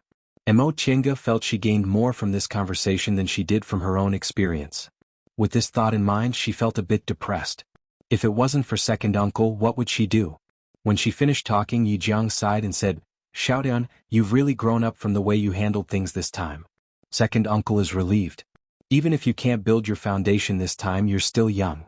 It shouldn't be a problem for you to try a few more times." His words were like his last words. Emo Chenga bit her lip, grabbed second uncle's hand and whispered, "Second uncle, how could Yi Jiang not know what she was thinking?" He smiled and stroked her head. "Don't be like this. You're already an adult. You don't need second uncle by your side. If you form your gold core one day, go back to the Yi clan in the secular world and see if there are any descendants with spiritual roots. If there are, you don't need to rebuild the Yi clan. You can just pass down cultivation techniques. Second uncle, she shouted angrily. Yi Jiang's expression turned serious and he said sternly, "Shout on, it's not that you don't have to face it if you don't mention it. You have to remember that you're a cultivator and a female cultivator at that. If you can't even accept reality, how can you go on? It's much more difficult for a female cultivator to achieve something than a male cultivator. Your aptitude isn't outstanding, and you don't have any clan elders to rely on. If you don't have a firm heart, you might as well give up early." Second uncle had never spoken to her in such a harsh tone. Emo Chenga was stunned. She lowered her head but didn't say anything. Yi Jiang softened his tone. "Do you still remember what second uncle has taught you all these years? You don't have good aptitude and you don't have a backer, so you have to be stricter with yourself. You can't be weak, you can't be greedy, and you can't indulge in emotions. You have to remember that weakness and passion are the enemies of female cultivators. Not only today, but you also have to calmly accept second uncle's death. If you fall in love with him in the future, you have to restrain yourself. You have to know that people are fickle and the world is unpredictable." How could she not know this? But Yi Jiang once again closed his eyes and revealed a calm smile. "Life and death are part of the heavenly Tao's reincarnation cycle. You and I are both cultivators, so we should understand the principle that the heavenly Tao cycle is endless. Cultivators, and only when you cultivate the heavenly Tao can you become a true immortal. Go back and carefully comprehend it. When you can calmly face second uncle's death, you can come see me again." Emo Chenga was silent. After a long time she finally gave him the medicinal pills, bid him farewell and left. Weakness and passion are the enemies of female cultivators. The heavenly Tao cycle is endless. Only when you cultivate the heavenly Tao can you become a true immortal. Emo Chenga stood in the courtyard and closed her eyes for a moment before she resolutely walked out. Chapter 72. After obtaining the foundation building pill, Qin Shi really did as he said and went into closed-door meditation to make a breakthrough. On the north peak of Mount Yunwu, there were some places with especially abundant spiritual aura. Most of these places were the Immortals' Caves of high-level cultivators, but there were also a few places that were opened as public Immortals' Caves. The so-called public Immortals' Cave was an Immortals' Cave that everyone could use. However, they would have to pay a considerable amount of rent to the sect. However, if it was for the sake of building one's foundation, it would be completely free and one would even have priority. These public Immortals' Caves were protected by formations both inside and outside, and there were also foundation building cultivators guarding them in shifts. Under normal circumstances, unless the time limit for closed-door meditation was over a year, no one would be disturbed at all. It was indeed the best place for closed-door meditation to attack the foundation building realm. Going into seclusion to build his foundation would take at least 3 to 5 months, and at most a year. The first 2 months were used to nourish his body. Then he would eat a foundation establishment pill and spend a few more months to absorb and adapt to it. If he built his foundation, he would have to spend more time to stabilize his cultivation. Whether Qin Shi succeeded or failed, it would take him a year and a half before he could come out of closed-door meditation. Emo Chenga, on the other hand, didn't think much of it. She was just envious and bored. What she envied was that before Qin Shi left, his expression was calm and without the slightest bit of worry. He seemed to be very confident, so he must have learned some kind of secret technique. As for Emo Chenga, she herself still had to spend a year or two to reach the peak stage of the aura refining realm and increase her chances of building her foundation. What was boring was that Qin Shi wasn't here, so she had no one to talk to. Louis Dao's injuries were quite heavy, so he would have to stay in the North Peak for at least 3 to 5 months. Murong Yen, with the help of her clan, also went to a public Immortals' Cave to enter closed-door meditation in order to advance to the peak stage of the aura refining realm. There was another person whom Qin Shi was slightly familiar with, Senior Marshal Brother Zhou. However, just like Qin Shi, he also obtained a foundation-building pill and went to a public Immortals' Cave to enter closed-door meditation in order to advance to the foundation-building realm. If he wasn't too unlucky and ended up in the 12th layer of the aura refining realm, he would have been Marshal Uncle Zhou in the future. As for Jiang Shanghong, who was the only one left in the room, she simply didn't count him among her acquaintances. Ever since the matter of the school being annexed happened, not only did this guy ignore her, but he also became even more gloomy. Speaking of which, it was strange. When Jiang Shanghong first entered the school, he was already in the 10th layer of the aura refining realm. Now that Qin had gone into closed-door meditation to make a breakthrough, why didn't he make any movements? Of course, she wouldn't ask Jiang Shanghang out of curiosity. After all, they weren't friends. Actually, after this trial, if she wanted to go to a public cave for closed-door meditation, she also had money. From the cosmos bags he obtained, there were more than 1,000 spirit stones. The demonic beasts he hunted were sold for another 1,000 spirit stones.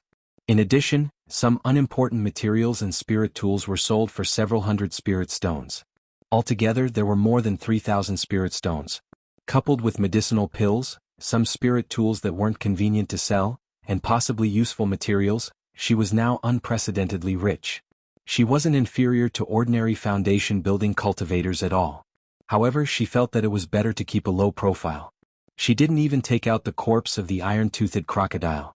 Of course, she wouldn't do something as extravagant as renting an immortal's cave. Thus, the days returned to tranquility. Every day he would cultivate and occasionally listen to sermons. He didn't even take any errands in the steward's hall. Fortunately, after this incident, the school exempted disciples in the 7th layer of the aura refining realm and above from doing chores, so it didn't matter if he didn't take any errands. After being reprimanded by second uncle and losing contact with him, he was unprecedentedly focused on his cultivation.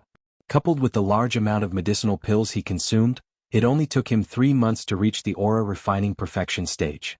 She herself was rather surprised by this. She hadn't expected herself to have such a cultivation speed. Louis Dao was still in the North Peak. She heard a martial uncle admired him very much and wanted to accept him as his disciple. Upon hearing this news, she suddenly realized she hadn't seen Louis Dao for a long time. After thinking about it carefully, it seemed they had become a lot more distant. In the end, she felt a bit guilty, so she decided to find some time to visit Louis Dao. However, this plan didn't come true in the end because she was stopped when she went to the North Peak. She could only ask a senior martial brother to pass her a message and transfer several unimportant things to him. She gradually heard about the reason why Jiang Shanghang didn't attempt to build his foundation. As it turned out, Jiang clan had a kind of medicinal pill that could assist in building one's foundation. It could increase one's chances of building one's foundation, but it wasn't easy to concoct. Only a small amount of medicinal pills were produced each time. Originally, with Jiang Shanghang's diligence and cultivation level, he should have been able to obtain one. Unfortunately, he was despised in Jiang clan. Moreover, Jiang Qingxian, a direct descendant of the current clan head, was also going to build his foundation this time, so Jiang Shanghang's share was given to Jiang Qingxian. Jiang Shanghang could only grit his teeth and accept the result. Foundation building pills weren't easy to obtain, so he planned to endure until the next batch of medicinal pills was made. What Jiang Shanghang said was pure speculation, but in any case they had known each other for more than 3 years. Based on Jiang Shanghang's personality, it was very likely he would think that way. Mo Qingge felt a bit envious when she heard this news. There was actually a medicinal pill that could increase one's chances of building one's foundation. However, since this kind of medicinal pill existed, the sect had never heard of it. It wasn't that the pill recipe was too complicated or the materials were too rare, so they couldn't be provided to ordinary disciples. Even Jiang Shanghang couldn't obtain Jiang clan's things, let alone her. Therefore she could only be envious. When she reached the peak stage of the aura refining realm and her cultivation couldn't advance any further, Mo Qingge went down the mountain. Although second uncle severely reprimanded her last time and ordered her not to see him until she figured it out, Mo Qingge still came to see him once every half a month. However, second uncle only said a few words to her before he drove her back to the mountain. This time, however, it was different. She had something very important to say. Second uncle. Yi Jiang, who was still recuperating in the small room, looked even older. When he heard her voice, he didn't even open his eyes. Why did you come here? Go back and cultivate. Mo Qingge didn't give up. She said, Second uncle, I've reached the peak stage of the aura refining realm. Yi Jiang finally opened his eyes. After sizing her up, a faint smile appeared on his face. 3 months? That's more like it. Mo Qingge heaved a sigh of relief when she saw that second uncle finally didn't look so tense anymore. She sat in front of the bed as usual and asked, Second uncle, are you all right? I won't die for the time being. Upon seeing her worried expression, Yi Jiang's heart finally softened.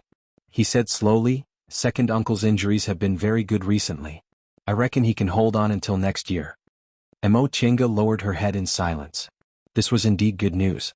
2 years ago, second uncle said that his lifespan was only 2 or 3 years. Now, at least he could confirm that it was the longer one. Alright, since you've reached the peak stage of the aura refining realm, you should strive to build your foundation. Are you ready to build your foundation? Emochenga shook her head, feeling very confused. Second uncle, I can feel that my cultivation level is no longer a problem, but I'm still lacking something if I enter closed-door meditation to build my foundation. What is it? Yijiang muttered. Second uncle has already explained to you how to build your foundation and made you familiar with the process. Logically speaking, you should be well prepared. Do you have any doubts? After hesitating for a moment, Emochenga nodded and said, Whenever I think about building my foundation, I always feel flustered. I don't have any confidence at all. I guess so. Yijiang understood. It seems that you weren't mentally prepared. This is a bit difficult. If you forcibly enter closed-door meditation to build your foundation, your mentality will be unstable, and your state will also be unstable, which will affect the success of building your foundation. Yes, I can't make up my mind to enter closed-door meditation immediately. Second uncle, what should I do? Yijiang said, It's no wonder you feel that way. Most people cultivate until the peak stage of the aura refining realm and wait a long time for foundation building pills so they're fully prepared. But because of second uncle, you're in a hurry to cultivate until the peak stage of the aura refining realm and are about to build your foundation. Then what should I do? Yijiang closed his eyes as if he was thinking. Emochenga stared at him anxiously. She knew that although second uncle's situation was a bit better than she expected, he only had 1 year left to live. She wanted second uncle to see her build her foundation before he passed away and leave with peace of mind. Therefore she couldn't afford to delay this 1 year. Yijiang finally opened his eyes. He seemed to have made a decision. After staring at her for a long time, he said slowly, Tienga, you should leave the mountain and travel around for a while. Emochenga was dumbfounded. Travel? Doesn't that mean I have to leave Mount Yunwu and second uncle? Yijiang nodded. Yes. Whenever a cultivator is stuck in a bottleneck or their state of mind is unstable, traveling is the best solution. But, Emochenga said anxiously, wouldn't that mean I have to leave this place? Second uncle, how can I leave you here alone? Yijiang showed a faint smile. Are you worried that second uncle will suddenly die here? Emochenga was speechless. She was indeed afraid. She was afraid that if second uncle passed away, she still wouldn't be able to build her foundation. However, she was even more afraid that second uncle would finish his last journey alone while she was gone. Yijiang sighed. Rest assured. When the end of a cultivator's lifespan is near, their perception of destiny will also become stronger. After making this decision, second uncle feels that he can still wait until you come back. Go. If you stay, I'm afraid it'll take more time. Second uncle, be obedient. Emochenga struggled for a long time but still shook her head resolutely. No. What if something unexpected happens? I won't go. What if you have to go? I absolutely won't go. Yijiang closed his eyes as if he didn't want to argue with her anymore. He knew how stubborn this child was. When he was seriously injured while hunting demonic beasts, his companions threw him on the road. It was this child who ran into the forest to find him regardless of her life. In the end, the two of them escaped from a life-and-death situation. Xiaotian, take second uncle's natal primordial spirit tablet and go on your way. Emochenga was startled, but she only called out in a daze, Second uncle? Yijiang closed his eyes and sighed. If anything happens to second uncle, you'll know when you see that primordial spirit tablet. Do you feel relieved now? Yijiang didn't say anything else to her. He took out a jade tablet from his robe, made a hand seal with his right hand and muttered something. A moment later, a drop of bright blood appeared between his eyebrows. He sped up his chanting and made a cut with his fingertip. The drop of blood instantly followed his hand and entered the jade tablet. The jade tablet immediately turned from white to dark red. After doing this, Yijiang coughed violently several times. Second uncle. Emochenga hastily supported him and patted his back. After a while, Yijiang regained his breath. He waved his hand and handed the jade tablet to her. If something happens to me, the natal blood essence inside it will be lost. If you see its color change, you can come back immediately. Emochenga silently took it. It seemed that second uncle had made up his mind to give her a natal jade tablet. Yijiang waved his hand and ordered her to go back. He said, "All right, go back to the sect and report this. Pack your things and go out to travel. Remember, open your mind and don't think about cultivating. Come back in half a year." Emochenga was silent for a moment. A moment later, A decisive expression appeared on her face as she nodded. I understand, second uncle. Chapter 73. It was normal for cultivators to travel when they reached a bottleneck. Many aura refining disciples who reached the peak stage of the aura refining realm but felt they were still lacking in the foundation building realm would choose to travel. Therefore, Tiange only needed to report to the steward's hall to get permission. Traveling wasn't a sightseeing tour, but a search for fated chances. Fated chances sometimes had a greater impact on cultivators than aptitude. For example, 1,000 years ago, there was a cultivator with poor aptitude who unexpectedly reached the nascent soul realm and possessed great divine power, allowing him to move unhindered in Kunwu for a while. Of course, fated chances were also hard to come by. Fated chances like this only appeared once in many years. For most people, being able to obtain some spiritual plants or spiritual objects or have an epiphany that allowed them to break through their bottlenecks was already extremely good. Tiange didn't have such a delusion. With her aptitude, if she relied on unobtainable fated chances, she probably wouldn't make a realm breakthrough even if she had 800 years of lifespan. Moreover, to be exact, her situation wasn't a bottleneck but an unstable state of mind. Because she was pressed for time and her aptitude was too poor, she didn't have any hope of successfully building her foundation, so she couldn't calm down. After thinking for a long time, Tiange felt it was better to go to some big cultivation groups and communicate with their disciples. In any case, she was still young and had already obtained a foundation-building pill, so there was no need for her to take risks for fated chances. With that decided, she bid farewell to second uncle and left Mount Yunwu. This was her first time traveling alone. Ever since she came to Kunwu, she had never left second uncle to go on a trip alone. However, she was no longer the little girl who came to Kunwu for the first time. She had seen a lot and was confident she could handle any situation she encountered. Mount Yunwu was located in a small corner of East Kunwu. Before it was annexed, there were only Zixia sect and Jindao school nearby. The nearest cultivation group was also thousands of miles away. Aside from some small cultivation groups, the closest one was undoubtedly the head of Kunwu's 7 great cultivation groups, Righteous Path's Tiandao sect. The 7 great cultivation groups in Kunwu were Tiandao sect, Xianqing school, Gujian sect, Biyun sect, Zhengfa school, Lingshou sect and Danding school. Among them, the Spirit Beast sect and the Danding school, one was a beast-taming sect and the other was a pill-concocting sect. Both of them were unorthodox sects, and they only had slightly more people than the middle-level cultivation sections.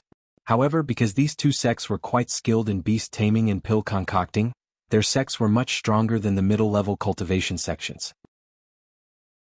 Therefore, they were ranked as one of the 7 great sections. The stronger ones were the Biyun sect and the Zhengfa sect. Zhengfa sect was a Taoist sect. Most of the disciples in the sect were dressed as Taoist priests. However, Biyun sect was a peculiar sect. The disciples recruited by the sect were all very beautiful regardless of whether they were male or female. There were many female disciples, so there were many dual cultivation partners in the sect. After them were Gujian sect and Xianqing school. Gujian sect was a cultivation group for sword cultivators. Sword cultivators spent their entire lives cultivating only one sword, and most of their divine abilities were focused on one sword. Sword cultivators had always been a bit more powerful than ordinary cultivators in fights of magical power, but it was also harder for them to make a realm breakthrough. Therefore, although Gujian sect's high-level cultivators were only about the same as Zhengfa school and Biyun school, their strength was actually a bit higher. Gujian sect had always been considered to be on par with Xianqing school. Xianqing school's strength was second only to Tiandao sect. Like Zhengfa school, it was also a Dao school. For several thousand years, Tiandao sect had always been regarded as the leader of the righteous path in Kunwu. It was located in the northeast of Kunwu and was separated from the devil path by a mountain. Tiandao sect was different from other cultivation groups. Its unique characteristic was that it didn't have any unique characteristics. It didn't have any cultivation techniques, and it didn't force its disciples to cultivate anything. Unorthodox cultivation techniques were fine, and it didn't even care if they cultivated devil cultivation techniques as long as they didn't violate the sect's commandments. Tiandao sect's strength was precisely due to its tolerant management method. Every Tiandao sect disciple was treated equally regardless of what they cultivated, so there were many special talents in the sect. Tiange wanted to go to Tiandao sect because it was the leader of the righteous path and its disciples cultivated a variety of things. Not only could she gain more experience, but she also didn't have to worry about any accidents. Although there were no absolute righteous people among cultivators, people of the righteous path still didn't encourage fighting, so it would be a bit safer to interact with disciples of the righteous path. Not far from Mount Yunwu, Mo Qiange found a place to change out of Yunwu sect's disciple uniform and put on very ordinary clothes. Yunwu sect had already been annexed by Zixia sect, and that unforeseen event happened a month ago, so it was better for her to be a bit more cautious. Soon after, she used the light body technique and headed northeast. In the past, when she wandered with second uncle, Mo Qiange once met a cultivator who was actually a martial artist in the secular world who entered the Tao through martial arts. She was very interested in their so-called martial arts and body techniques, so she learned some of them. In the past few years, from the Immortals Assembly to the Foundation Building Pill competition, she benefited a lot. When she used the light body technique, she was also faster than ordinary cultivators. In less than half a month, she arrived at the boundary of Tiandao sect.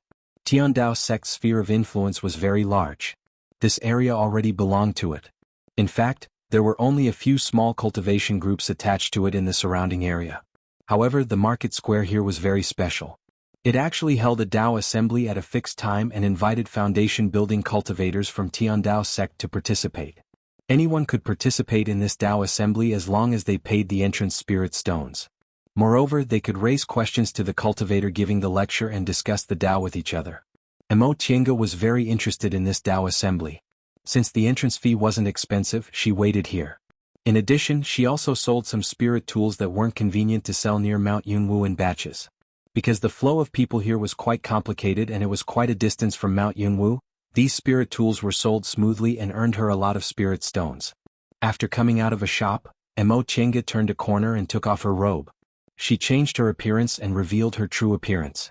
When she went to the shops to sell spirit tools, she used the transfiguration technique to disguise herself into various different appearances because she still couldn't let people know the origin of these spirit tools. Besides, these shops didn't care whether the customers used the transfiguration technique or not. It was fine as long as they couldn't see her true appearance. She leisurely walked around the corner and released her divine sense. She didn't find anything unusual, so she faintly smiled and went into another shop. This shop's appearance was simple and didn't have any decorations. There were several brocade boxes on the counter, containing spirit tools, talismans, medicinal pills, and some miscellaneous items. The shopkeeper was a mortal woman. When she saw Mo Qiange, she greeted her enthusiastically, "Master Immortal, what do you want?" Mo Qiange was just strolling around, so she didn't answer immediately. She casually sized up the spirit tools on the counter before she turned to look at the woman. But when she turned her head, she was stunned. This woman was in her 20s and was quite beautiful. Although she was a mortal, she wasn't much worse than a female cultivator. Of course, this wasn't why Mo Qiange was surprised. What surprised her was that this woman looked so familiar. Mo Qiange carefully thought about it, but she couldn't remember when she saw this woman. Master Immortal? Mo Qiange regained her composure and saw the woman looking at her anxiously. She suddenly realized that she hadn't answered for a long time but had been staring at this woman for a long time. Moreover, she was now dressed like a man, so she must have scared this woman. Mo Qiange thought it wasn't convenient to explain, so she asked, "What do you sell in this shop?" Seeing that Mo Qiange's expression was normal, the woman promptly smiled and introduced, "Look at these spirit tools, talismans and medicinal pills. They're all excellent. In addition, this shop also sells talisman paper and talisman brushes. They're all made of high-grade demonic beast materials. Please take a look." Mo Qiange had already swept her eyes over the things displayed on the shelves. The spirit tools were only common goods. They weren't high-grade spirit tools. The talismans were also low-grade talismans. She didn't know about the medicinal pills, but judging from the other things, they were probably just common medicinal pills. She just sold a lot of spirit tools and she had a lot of talismans and medicinal pills on her, so she basically didn't need them. Thus, she casually grabbed a handful of talisman paper, a talisman brush and some cinnabar. "How many spirit stones do you have here?"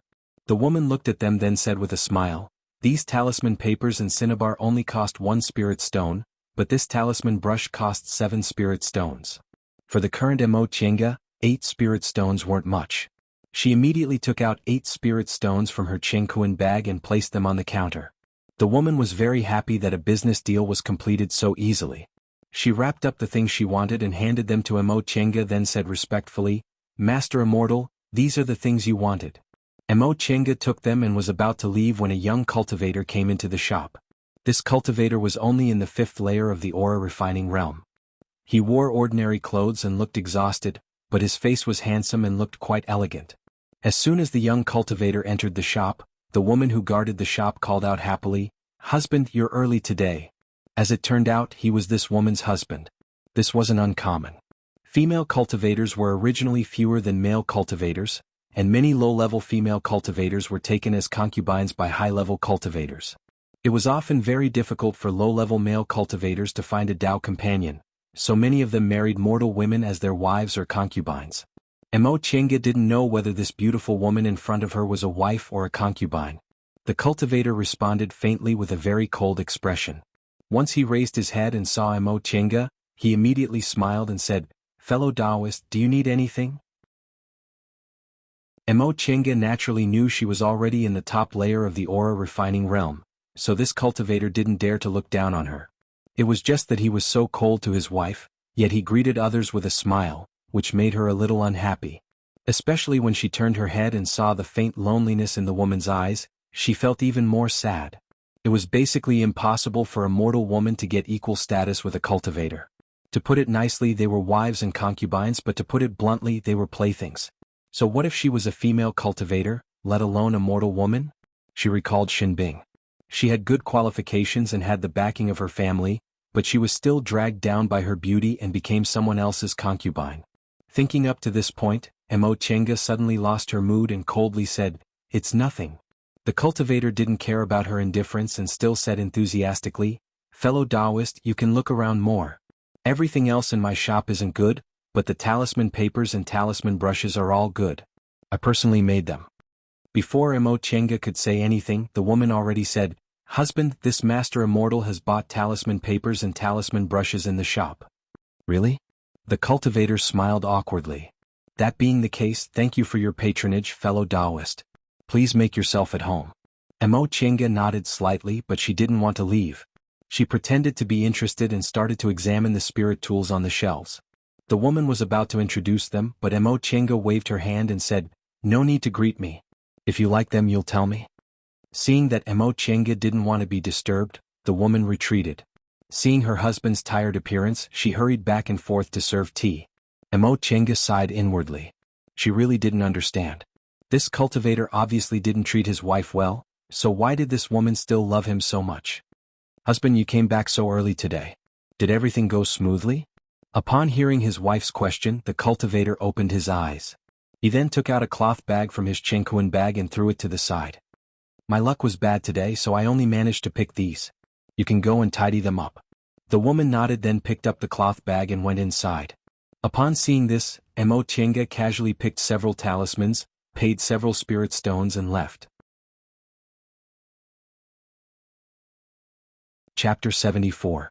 When Mo Chenga washed her face in the evening, she suddenly understood why she felt that woman's face was familiar. After removing her disguise, her face in the mirror was clearly somewhat similar to that woman's.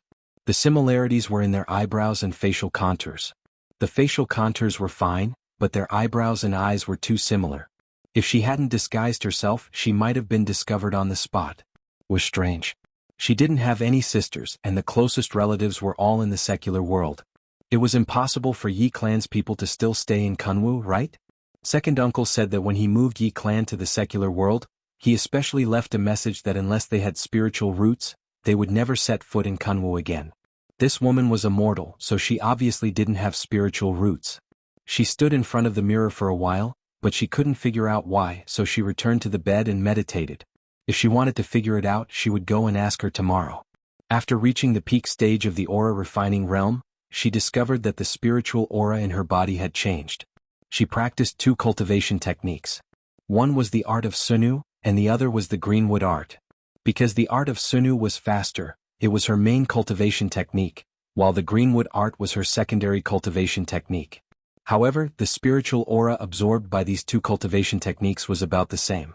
Although the greenwood art absorbed with spiritual aura, it also absorbed a small amount of other spiritual aura. The art of Sunu, on the other hand, could absorb any kind of spiritual aura. The spiritual aura absorbed by the 2 cultivation techniques was mixed together, so there was no difference. However, after reaching the peak stage of the aura refining realm, A wisp of Ean's spiritual aura gradually appeared in her body. It was very small, but it was very different from other spiritual auras. The two wisps of spiritual aura circulated in her meridians, neither interacting nor repelling each other. She didn't have time to tell second uncle about this, but it didn't seem harmful at the moment, so she just let it be. Now that she had reached the peak stage of the aura refining realm, cultivating couldn't increase her spiritual aura. It could only make her spiritual aura purer. Chenga was just used to cultivating, so she would meditate when she had nothing to do. However, something surprising happened during her habitual cultivation this time. The two unrelated wisps of spiritual aura in her dantian and meridians were still circulating separately, but the wisp of Ean's spiritual aura gradually became more abundant. After discovering this phenomenon, she did an experiment. In her dantian, she separated the two types of spiritual aura into two strands and let them slowly come into contact with each other.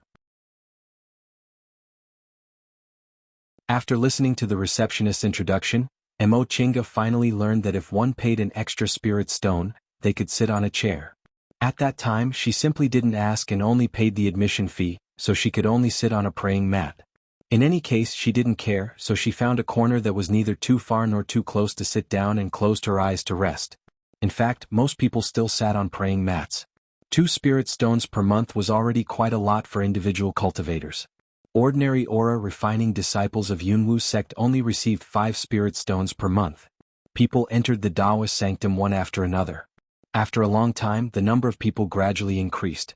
When the hall was gradually full, Chenga opened her eyes and observed her surroundings. There were quite a lot of people who came, but only 20% of the seats were empty. Among these people, some were loose cultivators dressed casually, some were disciples of small sects dressed in sect uniforms, and some were disciples of big clans with attendants. It seemed this Tao conference was very successful. Not only individual cultivators came, but even people from cultivation groups and clans were willing to come. This made her look forward to this Tao conference a bit more. There were still people coming in from the outside. It wasn't until the people who came occupied the 9th floor that the people gradually stopped coming. A quarter of an hour later, the hall's door was closed. At the same time, the small door at the innermost part of the hall opened, and several aura refining cultivators led a foundation building cultivator to the high platform. At the same time, all the aura refining cultivators in the hall stood up and saluted. Seeing this, Chenga also followed the crowd. This foundation building cultivator was a man in his early 30s. He wore a light purple Taoist robe with white edges. His expression was calm and he looked a bit like an immortal. Chenga couldn't sense which stage of the foundation building cultivator he was in. Unless low-level cultivators practice some kind of secret technique, they wouldn't be able to sense the specific cultivation level of high-level cultivators. However, the lifespan of foundation building cultivators was between 300 to 400 years. This cultivator looked like he was only in his 30s, so his real age was probably less than 100 years old. Based on the average age of foundation building cultivators, he could be considered young. The foundation building cultivator sat down on a praying mat in the middle of the high platform.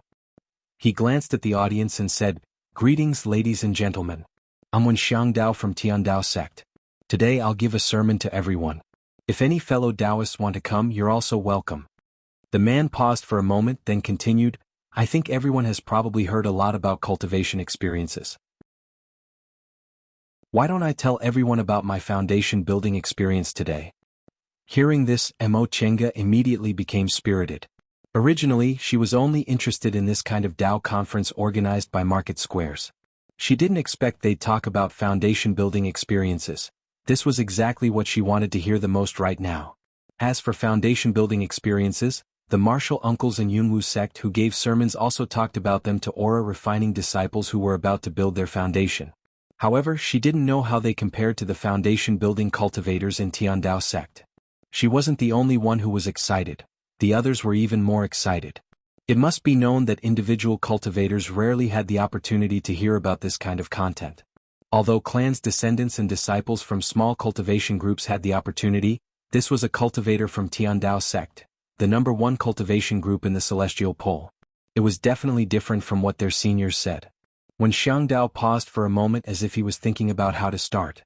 After a while he slowly said, "I think everyone knows how aura refining cultivators build their foundation. First, they have to cultivate until they reach the peak of the 10th layer of the aura refining realm. Second, they have to take a foundation building pill. Then they have to enter closed-door meditation for a year and a half. If they succeed, they'll advance to the foundation-building realm. If they fail, they'll remain in the aura-refining realm.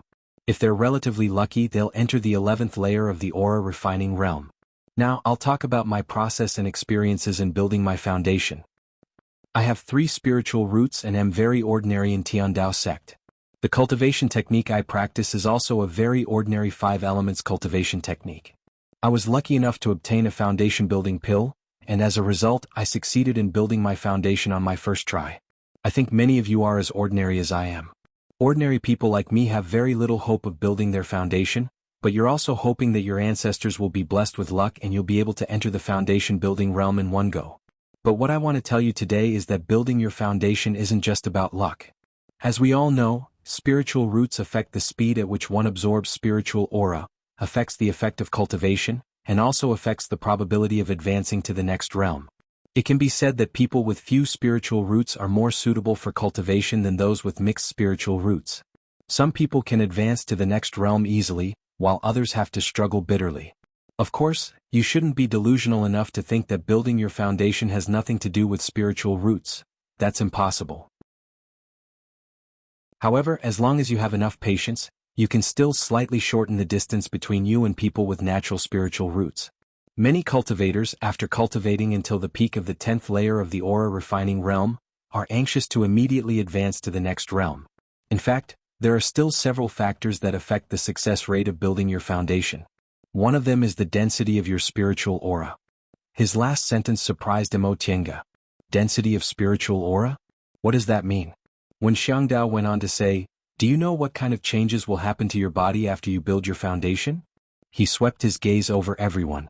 As he expected, everyone was silent, so he continued, "Let me tell you something. If you build your foundation, your meridians will become wider, your dantian will become bigger, and the spiritual aura that originally flowed between your dantian and meridians will become liquid.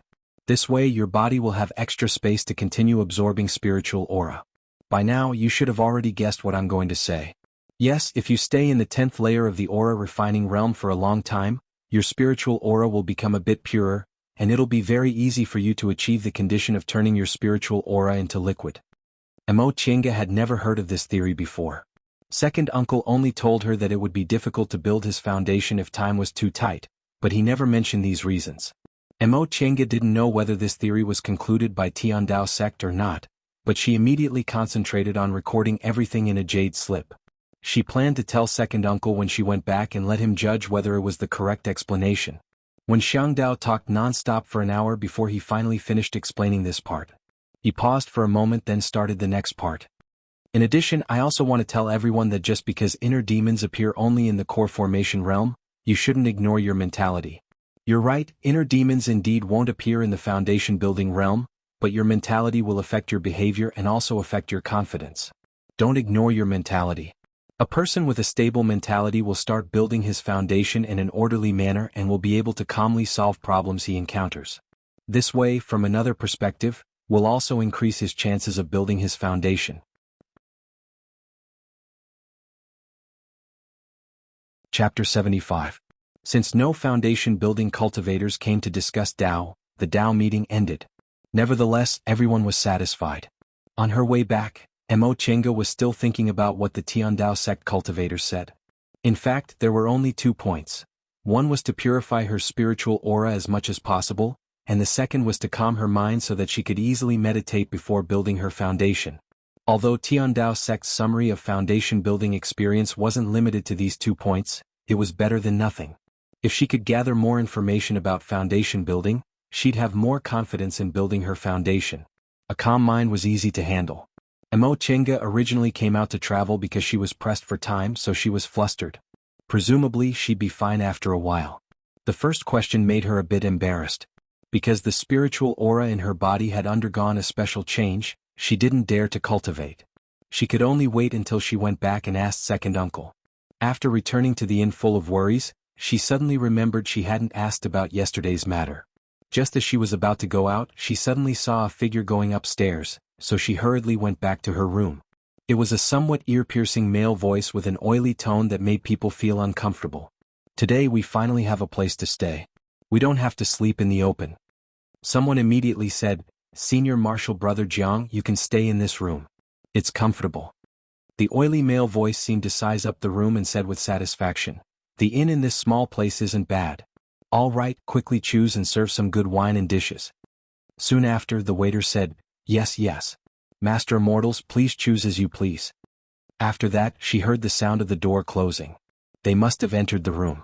Emo Chenga thought for a moment but didn't release her divine sense. The person she saw was the one called Senior Marshal Brother Jiang. He seemed to be Jiang Shanghang's cousin, Jiang Qingxian. Jiang Qingxian was really lucky. During the last foundation building pill test, people from Zixia sect and fellow disciples from Yunwu sect wanted to kill him, but he still managed to escape alive. Moreover, it was said that the current master of Mount Yunwu had already prepared everything for him to build his foundation. However, it was really strange. Why did Jiang Qingxian come out when he was about to build his foundation? She quietly opened the door. Seeing that there was no one in the corridor outside, she cast an illusory transformation technique and left the inn. She walked into the same shop as last time. The shopkeeper was still that beautiful mortal woman.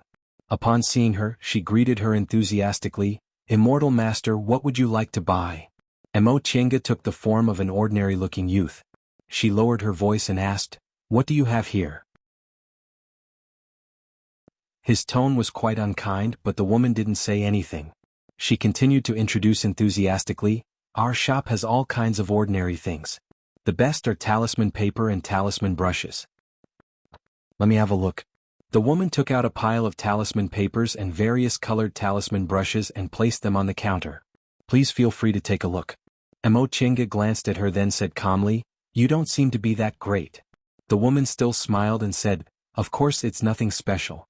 However, the craftsmanship of making talisman paper and talisman brush is passed down in my husband's family. I don't see such good quality in cheap goods in other shops." "So, the things in your shop are very cheap?" The woman said, "Immortal Master is not from here, right? A small shop like ours indeed can't compare to a big shop. We rely on low prices to keep a foothold.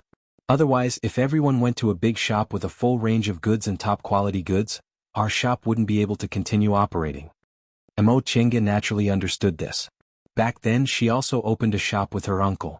Their small shop couldn't compete with the big shops, but many small cultivators still came because they didn't have much money and couldn't afford to buy things from the big shops. The big shops also didn't bother to compete with the small shop for this small amount of money, so the small shop could survive.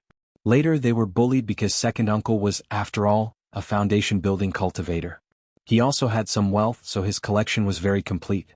He also had some top-quality aura refining goods, so he began to compete with the big shops for customers.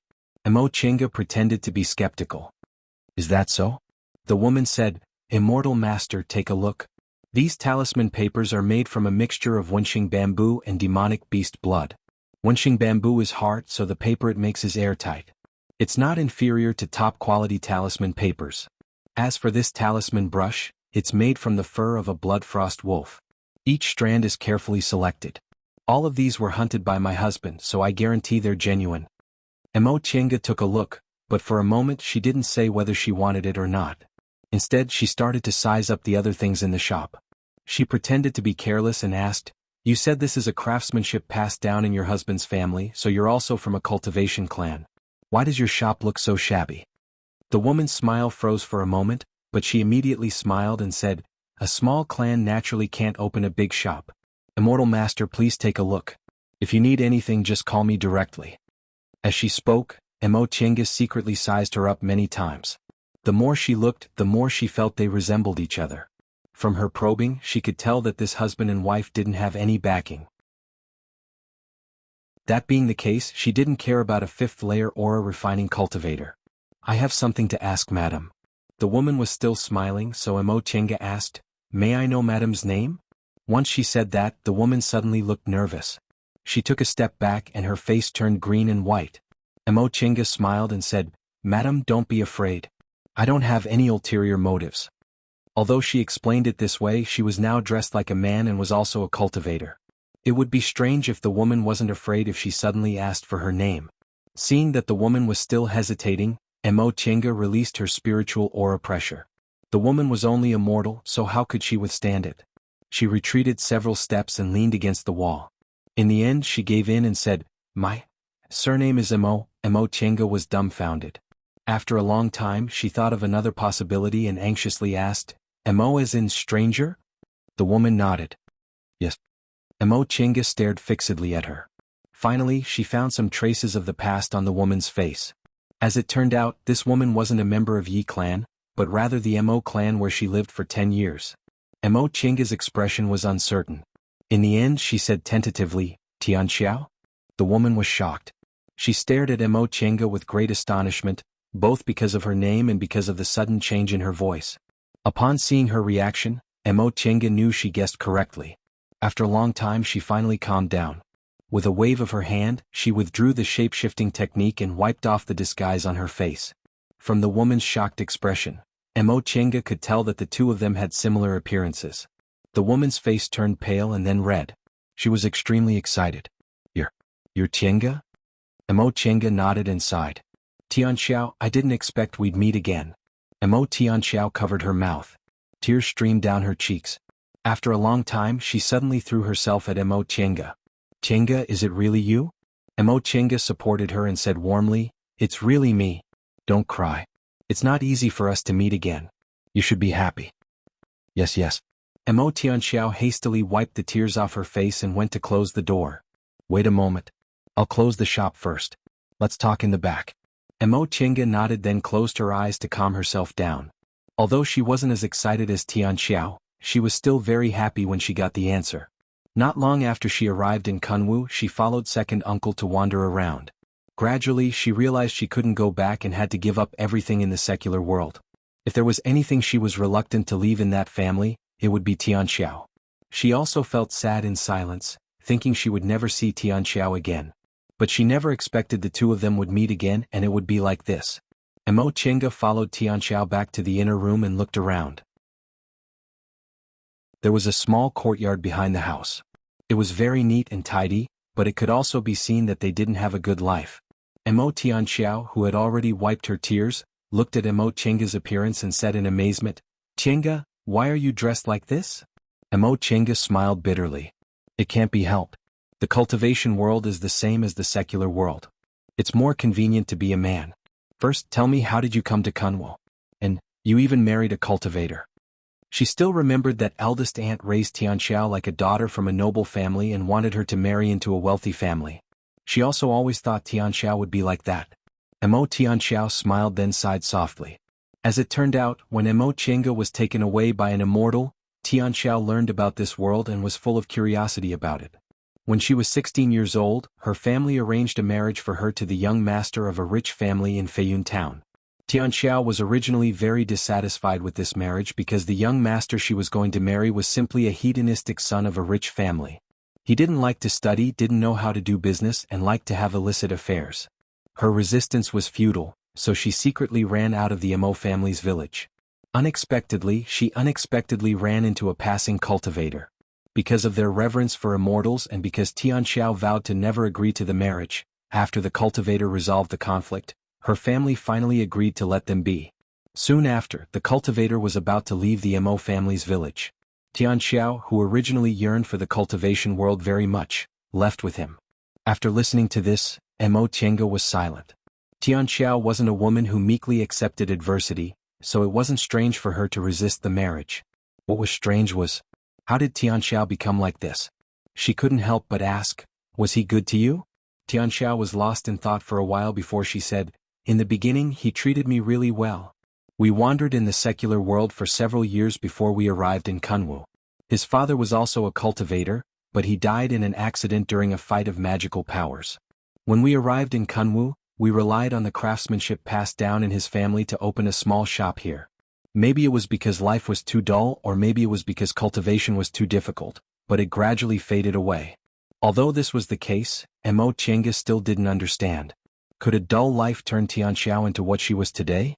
She never thought this gentle woman would be the Tianxiao who loved to play and laugh in the past.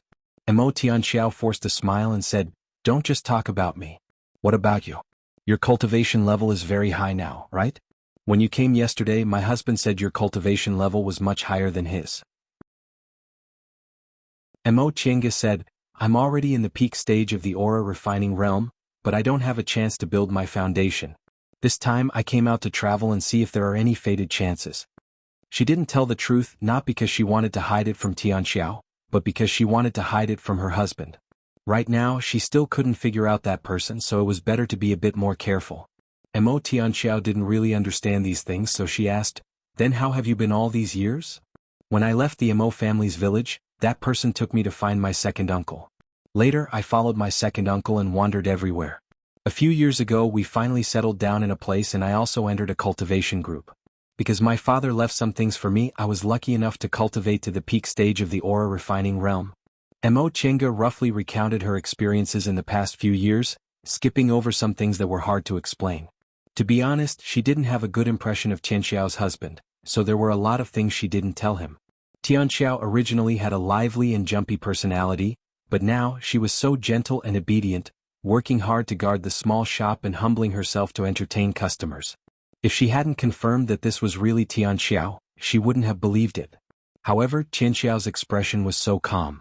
Even though she felt wronged in her heart, she did it willingly. Mo Chenga didn't understand. Could love really change a person? Chapter 76. A voice came from outside. Soon after, the door leading to the shop was opened and someone said tiredly, "Wife, why did you close the door?" Tianxiao hastily stood up. "Husband, Before she could say anything, the cultivator had already stepped into the main house. When he saw Mo Chenga, his expression changed. His gaze moved back and forth between the two of them and anger appeared on his face. However, he was afraid of Mo Chenga's cultivation level, so he endured it. Mo Chenga knew he was thinking the wrong way, but Tianxiao already said, "Husband, do you remember I told you I have a younger sister who's also a cultivator?" The cultivator was stunned and looked puzzled. Tianxiao then said, "What a coincidence. Kunwu is so big, but we actually met." The meaning of her words was very clear. The cultivator's puzzled gaze fell on Mo Chenga. "You mean?" Mo Tianxiao pulled Mo Chenga's hand and said with a smile, "This is my younger sister." "Younger sister?" He stared at the 10th layer aura refining cultivator in front of him. She really didn't look like a woman. Upon seeing this, Mo Chenga took the initiative to salute him. "I'm Mo Chenga." The cultivator hastily returned the salute, but his gaze was still puzzled. Tianxiao explained, "Husband, Chenga only disguised herself as a man for convenience." "Oh, I see." When he regained his composure and looked at Mo Chenga again, a smile appeared on his face. "Please don't take offense at my rudeness just now. I'm Tianxiao's husband, Meng Sigue." Meng Sigue, this name was indeed elegant. Mo Chenga showed a faint smile. "I came too suddenly." Seeing that they were friendly, Mo Tianxiao felt relieved and said, "Husband, you can chat with Chenga for a while. I'm going to make 2 dishes. Meng Sigue nodded. "And rest assured." Tianxiao then said to Mo Chenga, "I know you cultivators don't like to be involved in worldly affairs, but you probably haven't eaten your hometown's dishes for a long time. Why don't you eat with me today?" Mo Chenga naturally wouldn't refuse. "Of course, I also want to." Tianxiao smiled. "That's good. You can chat with your brother-in-law first. I'll be back soon." "Okay." Tianxiao went to the kitchen, leaving only the two of them in the main room. Meng Sigue said, "Fellow Taoist Mo, please take a seat." However, he didn't dare to call her name directly because her cultivation level was much higher than his. In front of her he felt pressured. After the two of them sat down, Mo Chenga showed a faint smile and said, "Since brother-in-law and Tianxiao are husband and wife, we're family. There's no need to call me fellow Taoist. You can directly call me by my name." Although she still didn't trust Meng Sigue, she was still willing to get closer to him out of consideration for Tianxiao's feelings. Meng Sigue heaved a sigh of relief at these words. The difference between the 5th layer of the aura refining realm and the 10th layer was too big. Although he was indeed Mo Chenga's brother-in-law in name, he was still a bit worried. Mo Chenga didn't take him seriously at all. With these words, at the very least, he had a rough idea of how he should interact with the other party. In addition, his mind became active again. Tianxiao's younger sister has already reached the 10th layer of the aura refining realm at such a young age. Could it be that she has some kind of backer? If that was the case, if he could get her help, Meng Sigue smiled and said, "Since that's the case, I won't be polite." He paused for a moment then asked, "I didn't have time to ask just now, but Chenga, how did you two recognize each other?" Mo Chenga said, "When I came to your shop yesterday, I already had some suspicions, but I didn't dare to be sure." Today I couldn't help but come again. In the end, when I asked, it turned out to be true. Speaking of which, even I can't believe it. Kunwu is so big, yet we actually met. Yesterday? Meng Sigue paused for a moment, then an astonished expression appeared on his face. So you're the one from yesterday. There were many customers in the shop these past 2 days, and Mo Chinga was disguised yesterday, so he didn't remember. Mo Chinga smiled and nodded. That's me. Meng Sigue shook his head. I really couldn't tell. If brother-in-law could tell, I'd cry. I've also put in a lot of effort to disguise myself as a man. It's more convenient to dress up as a man when we're outside. That's true. Meng Sigue nodded. People's hearts are sinister, so we should be more vigilant. Tianxiao usually stays behind to look after the shop. If the market square wasn't strictly managed, I wouldn't feel at ease. Based on what he said, he seemed to have some true feelings for Tianxiao, but Mo Chinga didn't know whether he was telling the truth or lying. Mo Chinga pondered for a moment, then said with a smile, Brother-in-law, I heard from Tianxiao that you opened this shop because of your family's hereditary craftsmanship? Meng Sigue waved his hand with a smile. Just to make a living. He then sighed and said, I don't have any other skills, my aptitude isn't good, and I don't have a clan to rely on. My path of cultivation is very difficult, so I can only let Tianxiao live with me through this kind of bitter life. I'm really sorry for her.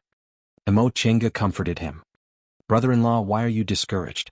You're still young, so there's always hope. Meng Sigue said, I know what I'm doing.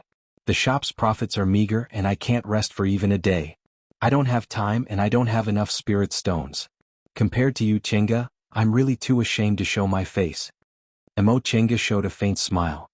It's also luck. In fact, my aptitude is also very poor. Oh. Meng Sigue was surprised. Chinga, you're still young, but you're already in the 10th layer of the aura refining realm. How could you? I'm endowed with 5 spiritual roots. Can brother-in-law believe me? I just had some fated chances. As for building my foundation, to be honest, I don't have much hope. When Tianxiao came back, she saw the two of them chatting happily. They were both cultivators, so they naturally talked about cultivation. Meng Sigue had a lot of questions about cultivation that he couldn't figure out, so he brought them up to discuss. Mo Chinga saw that his words were pleasing to the eye, so she patiently told him about her experiences. Meng Sigue's comprehension was pretty good. He wasn't a stupid person. It seemed he was also troubled by his spiritual roots. Tianxiao returned to the main room with a plate of food and placed a small bowl of noodles in front of Mo Chinga. Mo Chinga was stunned. After a long time, she heaved a sigh of relief and said with a nostalgic expression, Meat noodles? She remembered that when they went out as children, they always liked to order a bowl of meat noodles from the snack stalls in town. Eating one bowl wasn't enough, but because they wanted to save some space in their stomachs, they didn't dare to eat a second bowl. Mo Tianxiao looked at her and smiled. Her eyes were faintly shining. It took me a long time to learn. Try it. She took a bite and nodded. It's delicious. It's the same as before. In fact, she had long forgotten what meat noodles tasted like. The days in Mo family's village were too distant, so distant that she forgot to recall them. Gradually she forgot some things. But she never forgot that feeling. Tianxiao, who gave her true love during her lonely days, was something she would remember for the rest of her life. After they finished eating and chatted for a while, Mo Chinga stood up and said goodbye. Mo Tianxiao complained, Since you're just passing by, you might as well stay at my place. Mo Chinga smiled and shook her head. You don't have enough space here, so I won't add to your troubles. How about you rest for a few days and go to an inn to talk? Tianxiao hesitated for a moment before nodding. That's fine. I understand. Before leaving, Mo Chinga took out a jade bottle from her Qingquan bag. I don't need this bottle of medicinal pills anymore, so I'll give it to you.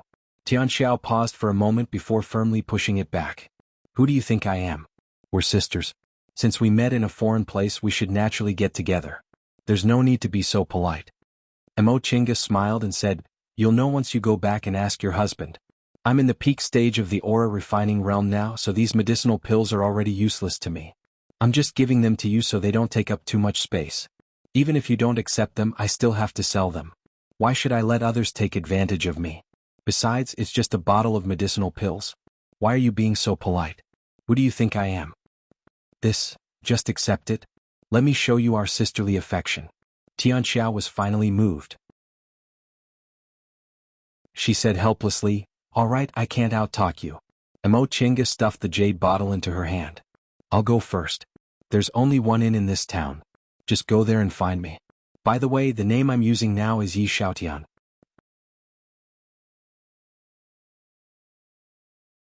Chapter 77. By the time she left, it was already late at night. The shops in the market square had long been closed, and there were only a few scattered lights on the street. Under these faint lights, Mo Chenga slowly walked towards the inn. That night, she talked with Tianxiao about many things that happened after they parted. The two of them were no longer the little girls from back then, and the image of each other was also very different from the image in her memory. Many things had to be talked about in detail. Just like how she couldn't adapt to Tianxiao becoming so gentle, Tianxiao also didn't expect she would live like a man now.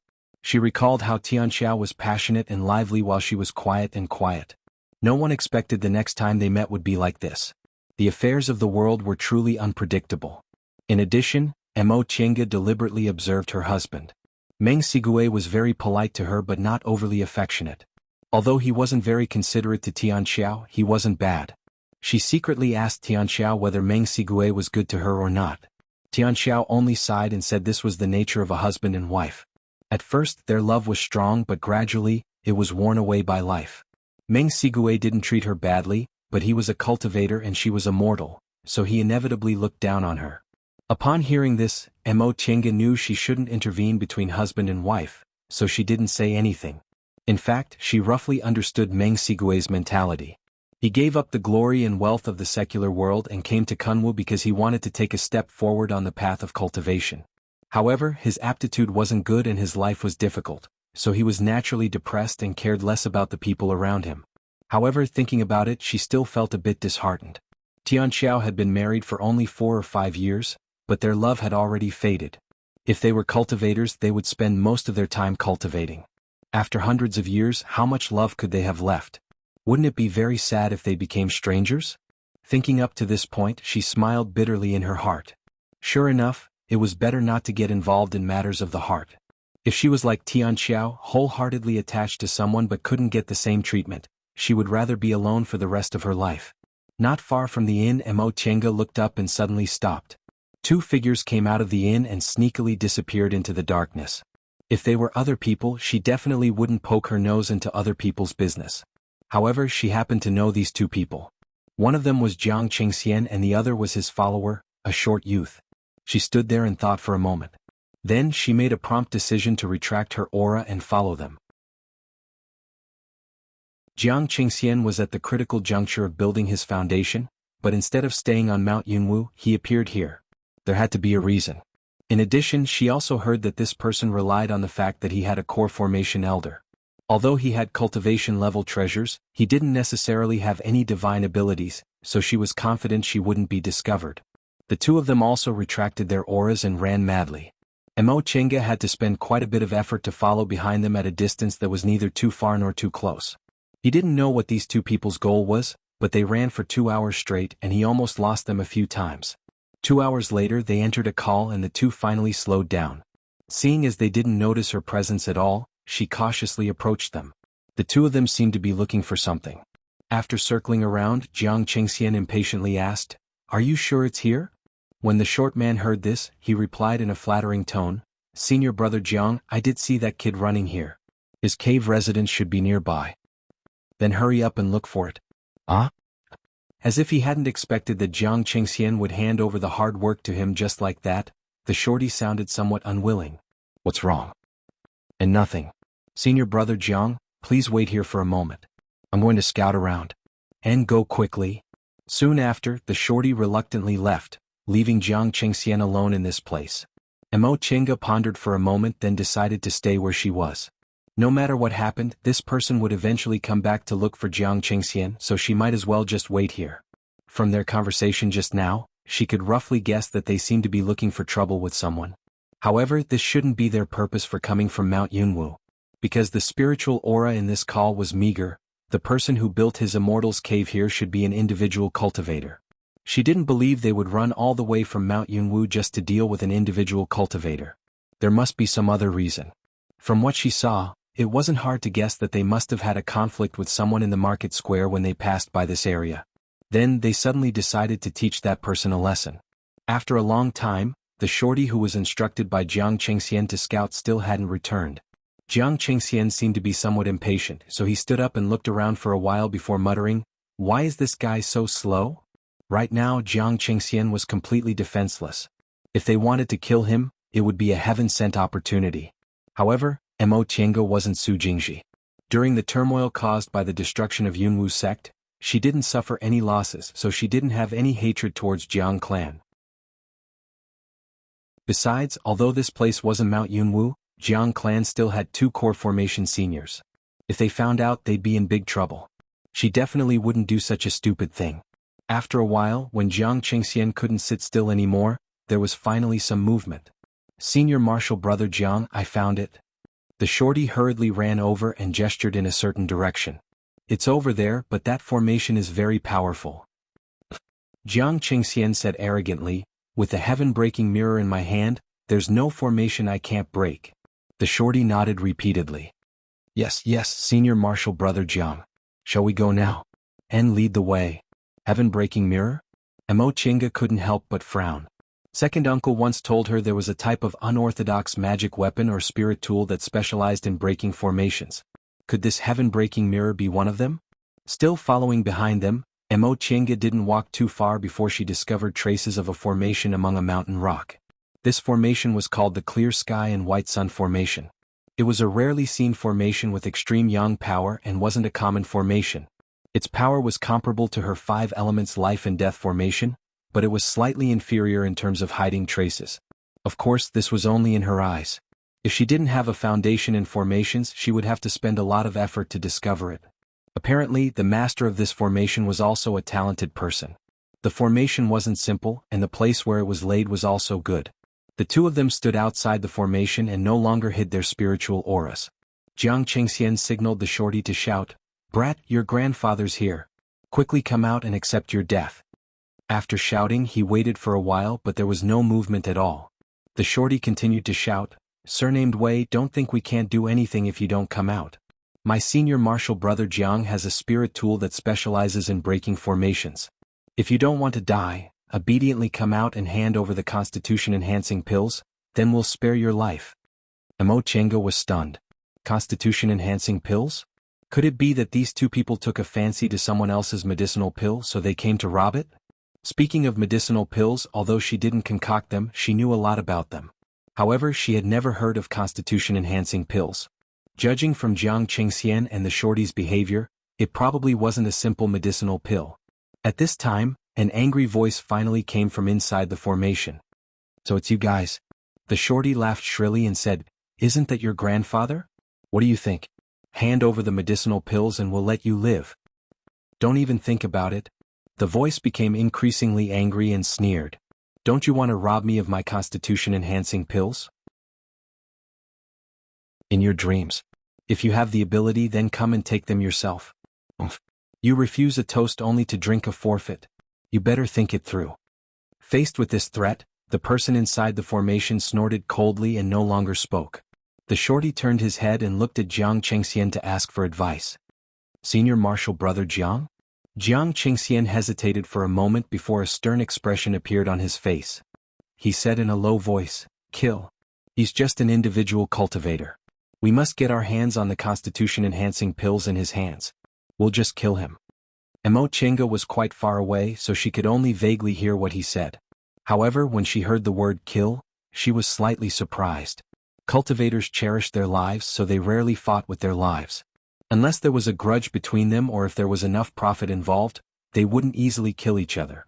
This cultivator said they came to kill him because they coveted the constitution-enhancing pills in his hands. What was this constitution-enhancing pill in the end? If this cultivator was really an individual cultivator, they would be in danger today. Jiang Qingxian had already cultivated to the 10th layer of the aura refining realm, and the shorty beside him was also in the 8th layer of the aura refining realm. In addition, Jiang Qingxian definitely had a treasure on him. If this person fought against them, the odds were against him. At this moment, Jiang Qingxian took out his spirit tool. Sure enough, it was a mirror. Presumably, it was the heaven-breaking mirror they were talking about. The mirror shone on the formation. In the absence of light and moonlight, a blue light shot out from the mirror and fell on the mountain rocks. Suddenly, a burst sound came from several places. a formation disc flew out. Emochenga was shocked. She didn't expect this spirit tool to be so powerful. She calculated in her heart. If it was her 5 elements life and death formation, it probably wouldn't be able to block this mirror for long. After the formation was broken, an immortal's cave suddenly appeared between the mountain rocks. Jiang Qingxian and Emochenga glanced at each other, then cautiously stepped inside. Emochenga didn't move from her hiding place. She hesitated for a moment, but in the end she decided not to meddle in other people's business. This wasn't something she could meddle in. She also couldn't afford to provoke Jiang Qingxian. The sound of fighting came from inside the immortal's cave. It didn't last long before she heard a scream from inside. She didn't know if the individual cultivator had already been killed. However, the sound of fighting continued. After a long time, the sound finally stopped. A person covered in blood staggered out of the cave. Emochenga focused her gaze and saw that it was Jiang Qingxian. Once Jiang Qingxian came out of the immortal's cave, he immediately used light body technique and flew away. This scene puzzled Emochenga. Could it be that he suffered a great loss? She waited patiently for a while, but there was still no movement from the immortal's cave. After thinking for a moment, she secretly used her divine sense to probe the immortal's cave. Soon after, she was stunned. There was no one alive in the immortal's cave. After confirming there was no one else in the surroundings, she came out of her hiding place, took out her greenwood sword and walked towards the immortal's cave. Once she entered, she saw a mess. Their fight of magical powers was obviously very fierce. The immortal's cave was already beyond recognition. Fragments of rocks and walls were everywhere. There were 2 corpses on the ground. One was the short man who was with Jiang Qingxian, and the other was an unfamiliar cultivator. Presumably he was the one surnamed Wei they mentioned. Emochenga approached them and carefully examined them. Neither of them had a Qingquan bag on them. Apparently Jiang Qingxian had taken them. She also didn't know what the constitution-enhancing pills they were talking about were, but in the blink of an eye, these 2 people actually fought to their deaths. After observing her surroundings, Emochenga saw a bookshelf lying on the ground among the rock fragments. She then picked up a jade slip that was still intact. Because she was worried Jiang Qingxian would return, she didn't even dare to deal with the corpses. She left the immortal's cave, circled around the mountain, and casually looked for a place to hide. Chapter 78. Emochenga laid a concealment formation and hid herself inside it. She stared at the jade slip in her hand and sighed. She felt she was becoming more and more cold-blooded. She still remembered that when she was a child, she always liked to read books in the Ancestral Hall's library. At that time, what she envied the most were the chivalrous heroes in the novels. They were skilled in martial arts, wielded swords, and traveled the world. Now that she had a cultivation level, she realized she couldn't even compare to the secular chivalrous heroes. Perhaps it could be said that this was the iron rule of the cultivation world. There were only immortals and no chivalrous heroes. There were also the few remaining righteousness and eternal benefits. Thinking of this, she couldn't help but laugh at herself. Why did she have to find excuses for herself? She was clear about what she could and couldn't do. She didn't want to be a bad person, but she also wouldn't casually be a good person. There were some things she shouldn't meddle in if she didn't have the ability. Otherwise, not only would it be useless, but it would also bring disaster to herself. Besides, in this world where everyone pursued their own interests, she didn't think she could change anything. The only thing she could restrain was herself. After calming down, she separated a strand of her divine sense and entered the jade slip. This jade slip was filled with densely packed words. She skimmed through them, but she was stunned. The content was the constitution-enhancing pill they mentioned. The jade slip wrote that constitution-enhancing pill was a miraculous medicinal pill passed down from the distant past era. If taken together with other medicinal pills, the effect would be enhanced, regardless of whether the medicinal pill was taken by an aura-refining cultivator or a nascent soul cultivator. What was even rarer was that most of the materials weren't rare. Only a few kinds of spiritual plants required a high age. Aside from some heaven-defying miraculous pills, this effect was simply unparalleled. According to the jade slip, if a cultivator took one during the foundation building realm or core formation realm, it was equivalent to increasing their chances of making a realm breakthrough. Emochenga was so excited that she felt a bit dizzy. She really didn't know where the cultivator Jiang Qingxian killed obtained it and how Jiang Qingxian knew about it.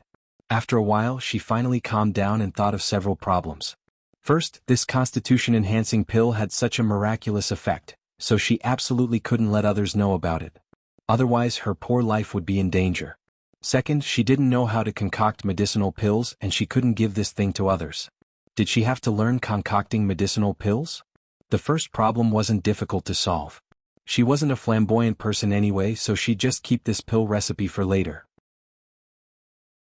However, the second question made her hesitate for a moment. One had to know that the path of alchemy was not simple. Alchemists were all made up of countless herbs. The feeling of the ingredients, the control of the heat, and even the timing of opening the furnace were all inexplicable knowledge.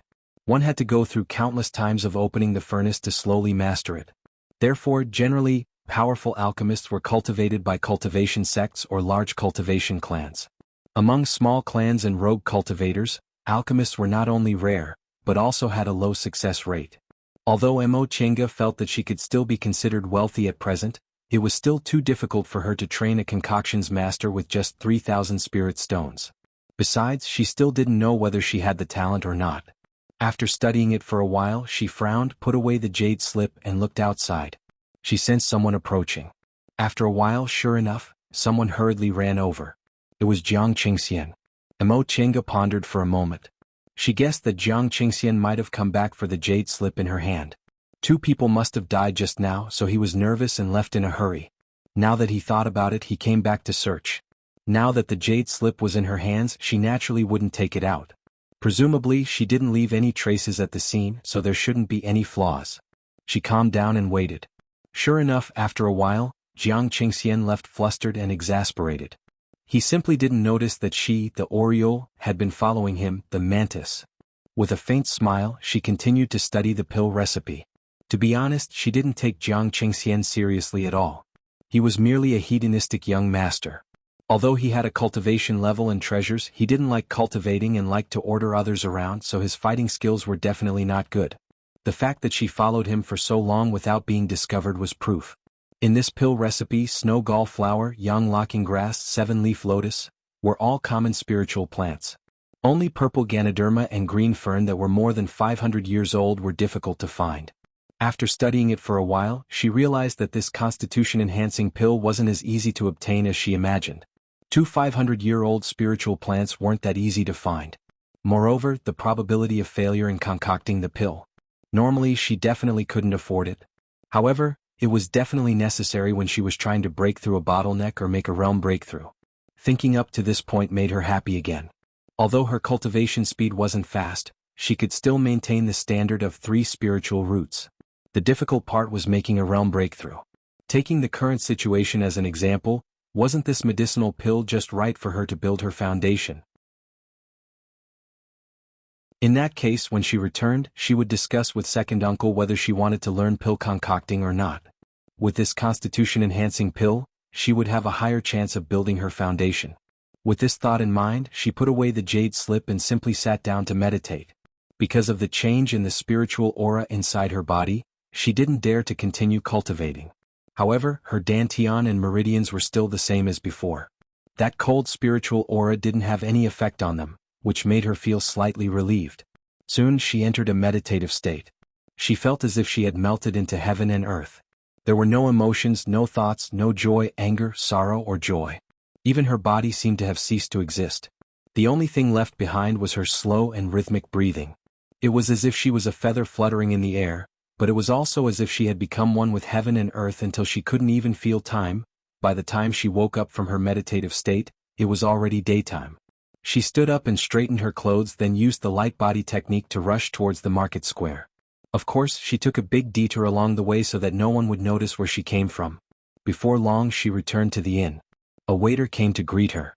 "Master Immortal, you're finally back. There's a guest looking for you." Mo Chenga thought for a moment. It was probably Tian Xiao. They made an appointment yesterday, so she asked, "Where is she?" The waiter eagerly led the way. "She's waiting here. It's a young lady. This way, please." The waiter led Mo Chenga upstairs and lifted the curtain of the private room. Sure enough, it was Tian Xiao. Tian Xiao was sitting alone by the window. Upon seeing Mo Chenga coming in, she smiled. Mo Chenga also smiled back. Upon seeing the waiter's strange gaze, she suddenly felt a bit helpless. She was wearing men's clothes while Tian Xiao was dressed like a married woman. They didn't look like husband and wife. This waiter was probably guessing their relationship. Mo Chenga took out a piece of gold and threw it to the waiter. Thank you. This piece of gold weighed no less than 2 taels. The waiter immediately smiled and nodded repeatedly. It's nothing. Is there anything else, young master? Please tell me. Mo Chenga shook her head. There's nothing else. You can go. The waiter nodded and bowed before reluctantly leaving. Once the waiter left, Tianxiao looked at Mo Chenga with a smile. You're really generous. You can casually give out gold. Mo Chenga smiled. How could I be generous? It's just that for cultivators, gold and silver are no different from mud and stones. Let's go to my room. Tianxiao nodded, then followed Mo Chenga all the way to the backyard. It wasn't until they entered the room that Tianxiao cautiously said, I still have to thank you for yesterday's medicinal pills. Mo Chenga shook her head. I already thanked you yesterday. Why are you still being so polite to me? It's not that I'm being polite. Yesterday, my husband told me that the medicinal pills you gave me were aura-converging pills. Each bottle is worth no less than 200 spirit stones. We opened this small shop and we only earn this much in a year. It's really too precious. Seeing how persistent Tianxiao was, Mo Chenga had no choice but to say, all right, I'll accept your thanks. In fact, if it was several months ago, I definitely wouldn't have been willing to sell them. However, I've already reached the peak stage of the aura refining realm, so these aura refining medicinal pills are no longer of any use to me. You don't need to worry too much about it. Tianxiao couldn't help but laugh. Just now you said you weren't generous, but now you don't even take a few hundred spirit stones seriously. If you keep saying that, you'll have to be careful of me knocking you from time to time. Mo Chenga was stunned. The two of them smiled at each other and tacitly stopped talking about it. Right, I prepared something for you. Tianxiao lifted the bundle in her hands. What is it? Tianxiao smiled mysteriously but didn't answer. Instead, she just opened the bundle.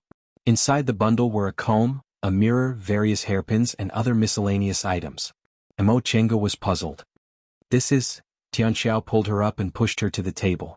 While propping up the mirror, she said with a smile, Didn't you say you've been dressing as a man for 10 years? I think you must have forgotten how to dress up. Before, you always helped me, so let me help you this time. Sit properly. Tianxiao let go of Mo Chenga's hair and exclaimed in admiration. You cultivators are good like this. You don't need to take care of yourself. Look at your hair. I'm sure you've never taken care of it, but it's so soft and smooth. Mo Chenga also smiled. You're also a natural beauty. Why do you have to talk about me? Even if I'm a natural beauty, I still have to dress up. Mortals can't compare to cultivators. Why don't you think about it? Are there ugly women among cultivators? Every one of them is as beautiful as a flower. Just you wait, I guarantee you'll stare at yourself until you're stupefied. Tianxiao quickly combed Mo Chenga's hair and began to tie it up. A moment later, Mo Chenga stared at her reflection in the mirror. Sure enough, she was in a daze. The face in the mirror had beautiful eyebrows and eyes. It had a gentleness that men didn't have, but it also had a heroic spirit that women lacked. The combination of these two made her look even more beautiful and bright. Tianxiao moved closer with satisfaction. She looked at the two similar faces in the mirror and said, Ever since I was a child, I've always thought you looked better than me. Look at how beautiful you look. Mo Chenga shook her head. I feel really strange. Don't? Tianxiao hastily stopped Mo Chenga's hand from wiping her face. She said in confusion, I'm the one who feels strange. Why do you have to dress as a man? I've been in Kunwo for 2 or 3 years now, and there are many female cultivators here. Although they indeed can't compare to male cultivators, cultivators respect the strong. No one would dare to bully a powerful female cultivator. This question made Mo Chenga smile bitterly. But right now, I'm still far from being powerful. There are so many high-level male cultivators. If there were 1 or 2, I don't want to be a concubine or a human furnace. Tianxiao said, I understand what you mean, but high-level cultivators rarely appear in the outside world. You also have a school to back you up, so there shouldn't be anyone who would dare to rob you, right? Furthermore, my husband once said that although cultivators can't truly purify their hearts and reduce their desires, they'll still try their best to suppress their desires in the secular world. Only those who are lecherous and have power would want concubines. As for human furnaces, in the righteous path, anyone who uses human furnaces to cultivate is looked down upon, so there aren't many people who want human furnaces. Mo Chenga naturally understood these principles better than Tianxiao, but, she sighed and said, Then do you know about dual cultivation? Tianxiao nodded. However, Mo Chenga heard Mo Chenga say, Although dual cultivation is beneficial to both of us, I don't want to lose my own choice. She hesitated for a moment before continuing. Besides, other people only look down upon those who use human furnaces because they don't have much use for them. If there are enough benefits, they wouldn't care about being looked down upon. Tianxiao heard the hidden meaning behind Mo Tianga's words. You're saying? Mo Tianga was somewhat hesitant.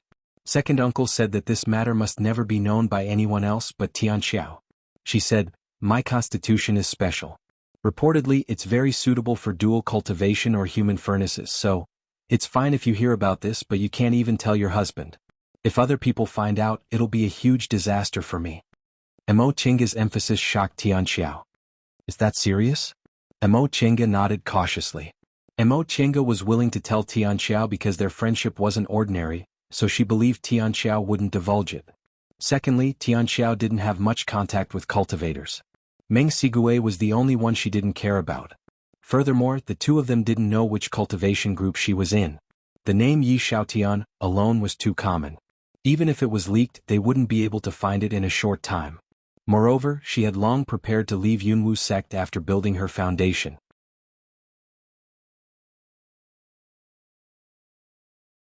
Chapter 79.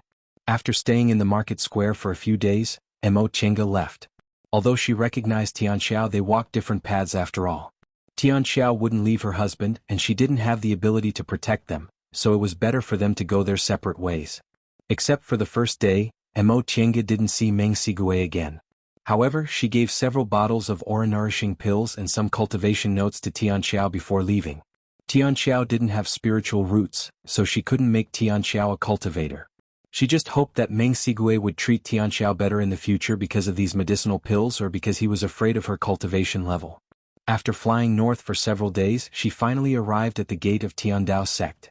Among the 7 great cultivation groups in the Celestial Pole, except for Zhengfa School, which was located in the northernmost glacier area, the other 6 were in Kunwu. The 2 largest cultivation groups, Tiandao sect and Shenqing School, were located in the east and west. Tiandao sect was located in the northeast of Kunwu, separated from the Devil Path by a mountain. According to rumors in the Celestial Pole, the founder of Tiandao sect was a genius. 10,000 years ago, during the war between the righteous and the Devil Path, his name shook the world. Later, he led his disciples to establish a sect here. It was said that the reason he chose this place as the gate was not only to block the Devil Path's path to Kunwu, but also to train his disciples' combat ability. As it turned out, the founder of Tiandao sect indeed had a unique view. Not only did Tiandao sect's disciples not wear down the sect's strength because of the war with the Devil Path, but they also grew rapidly during the war. In fact, this phenomenon wasn't unique to Tiandao sect. Shenqing School and Gujin sect, whose strength was second only to Tiandao sect, both pursued the strategy of live in hardship and die in peace. However, their enemies weren't the Devil Path, but the demonic beasts in the surroundings. When she arrived at Mount Yuheng, where Tiandao sect was located, Mo Tianga saw Demonic Mountain from afar. Demonic Mountain was a snowy mountain tens of thousands of feet high. It was connected to Mount Yuheng, but it was more than twice as tall. At the foot of the mountain was a lush green forest.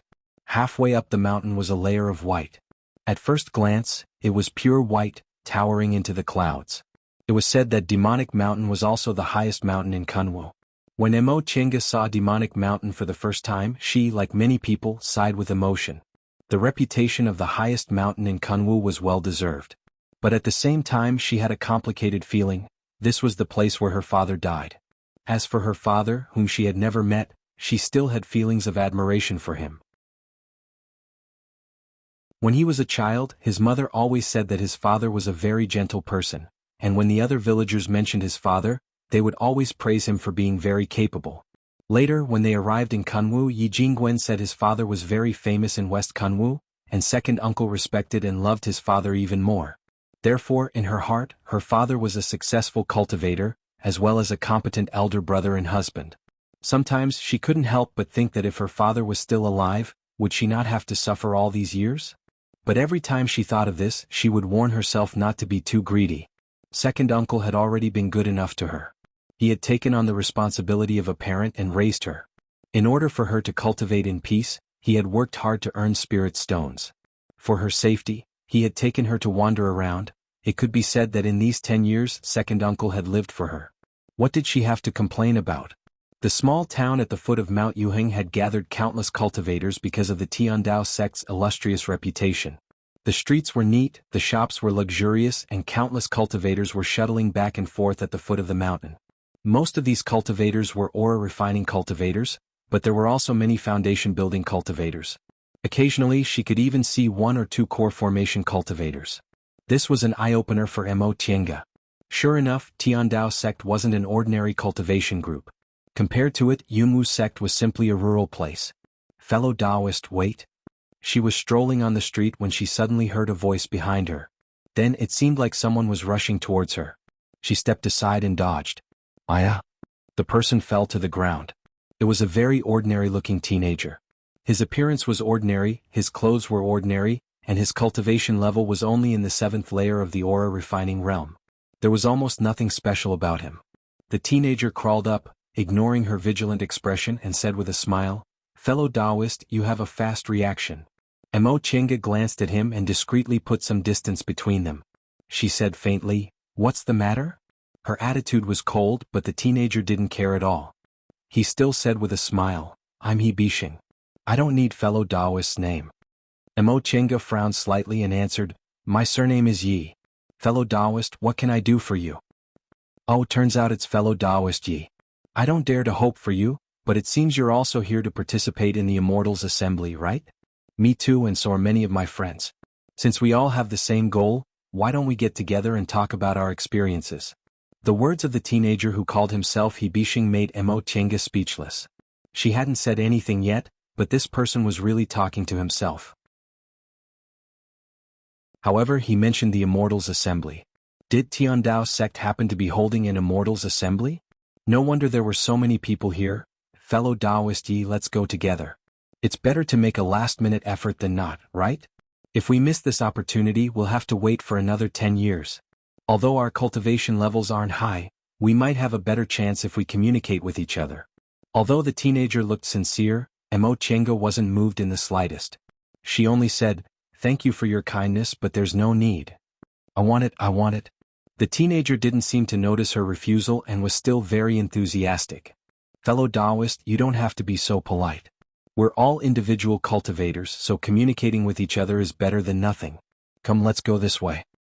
He was about to lead the way, but after taking 2 steps, he turned around and stared at her anxiously. Mo Tiange felt helpless.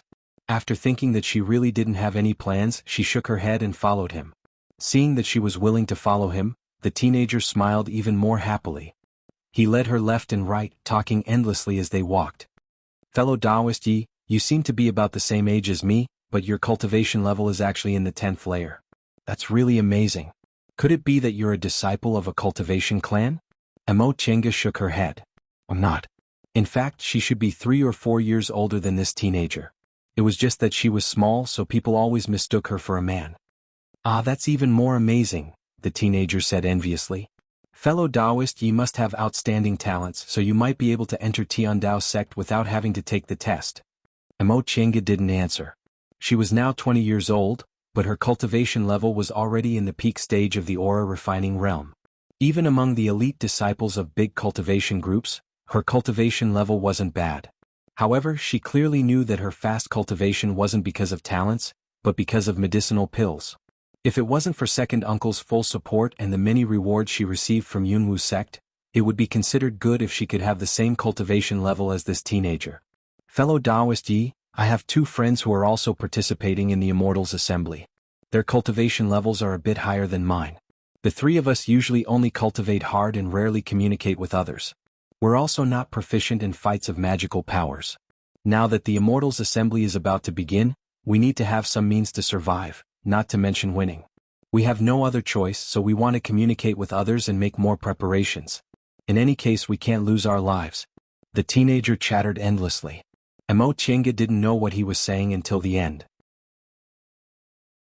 Soon the topic was diverted to who knows where, but the teenager never stopped talking. "Ah, we're here." Finally, the teenager stopped in front of an ordinary door and knocked on it. Mo Tiange heaved a sigh of relief.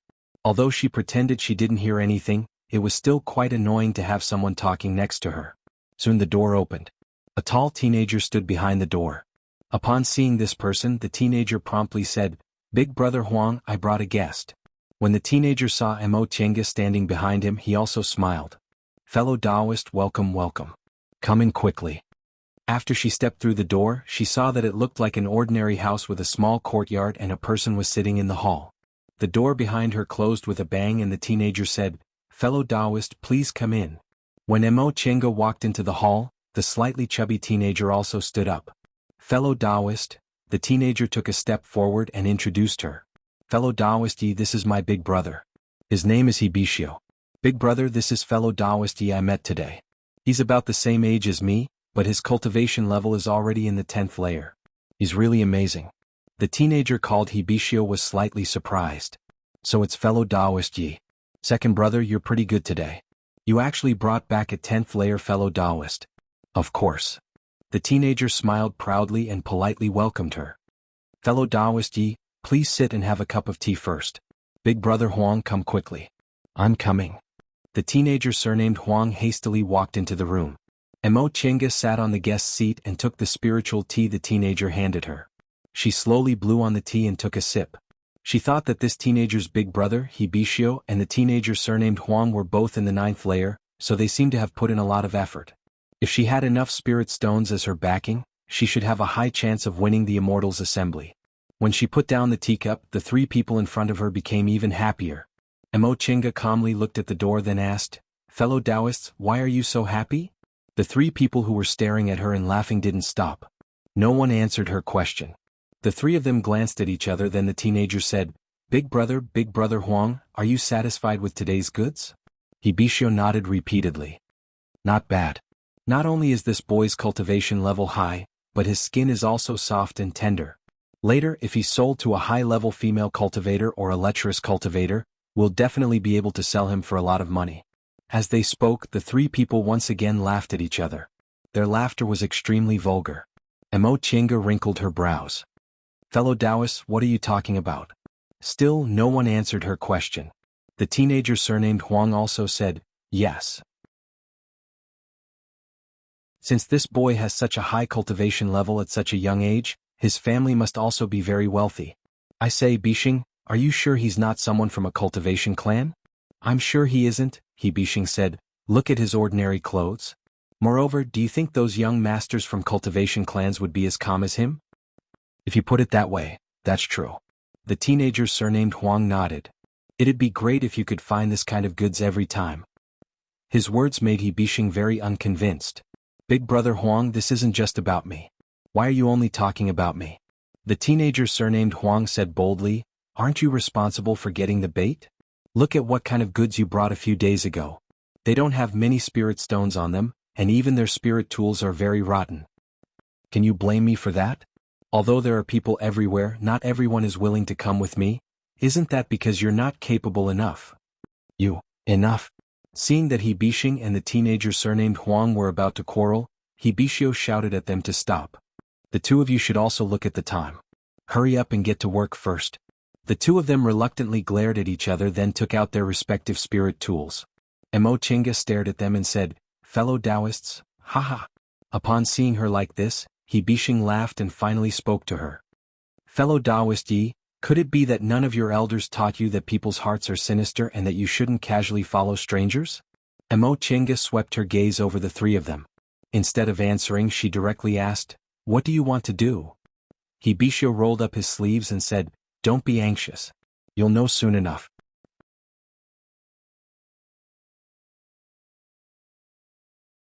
Chapter 80. Mo Chenga slowly took another sip of tea and said, Hibishio. What good names. Why were you born?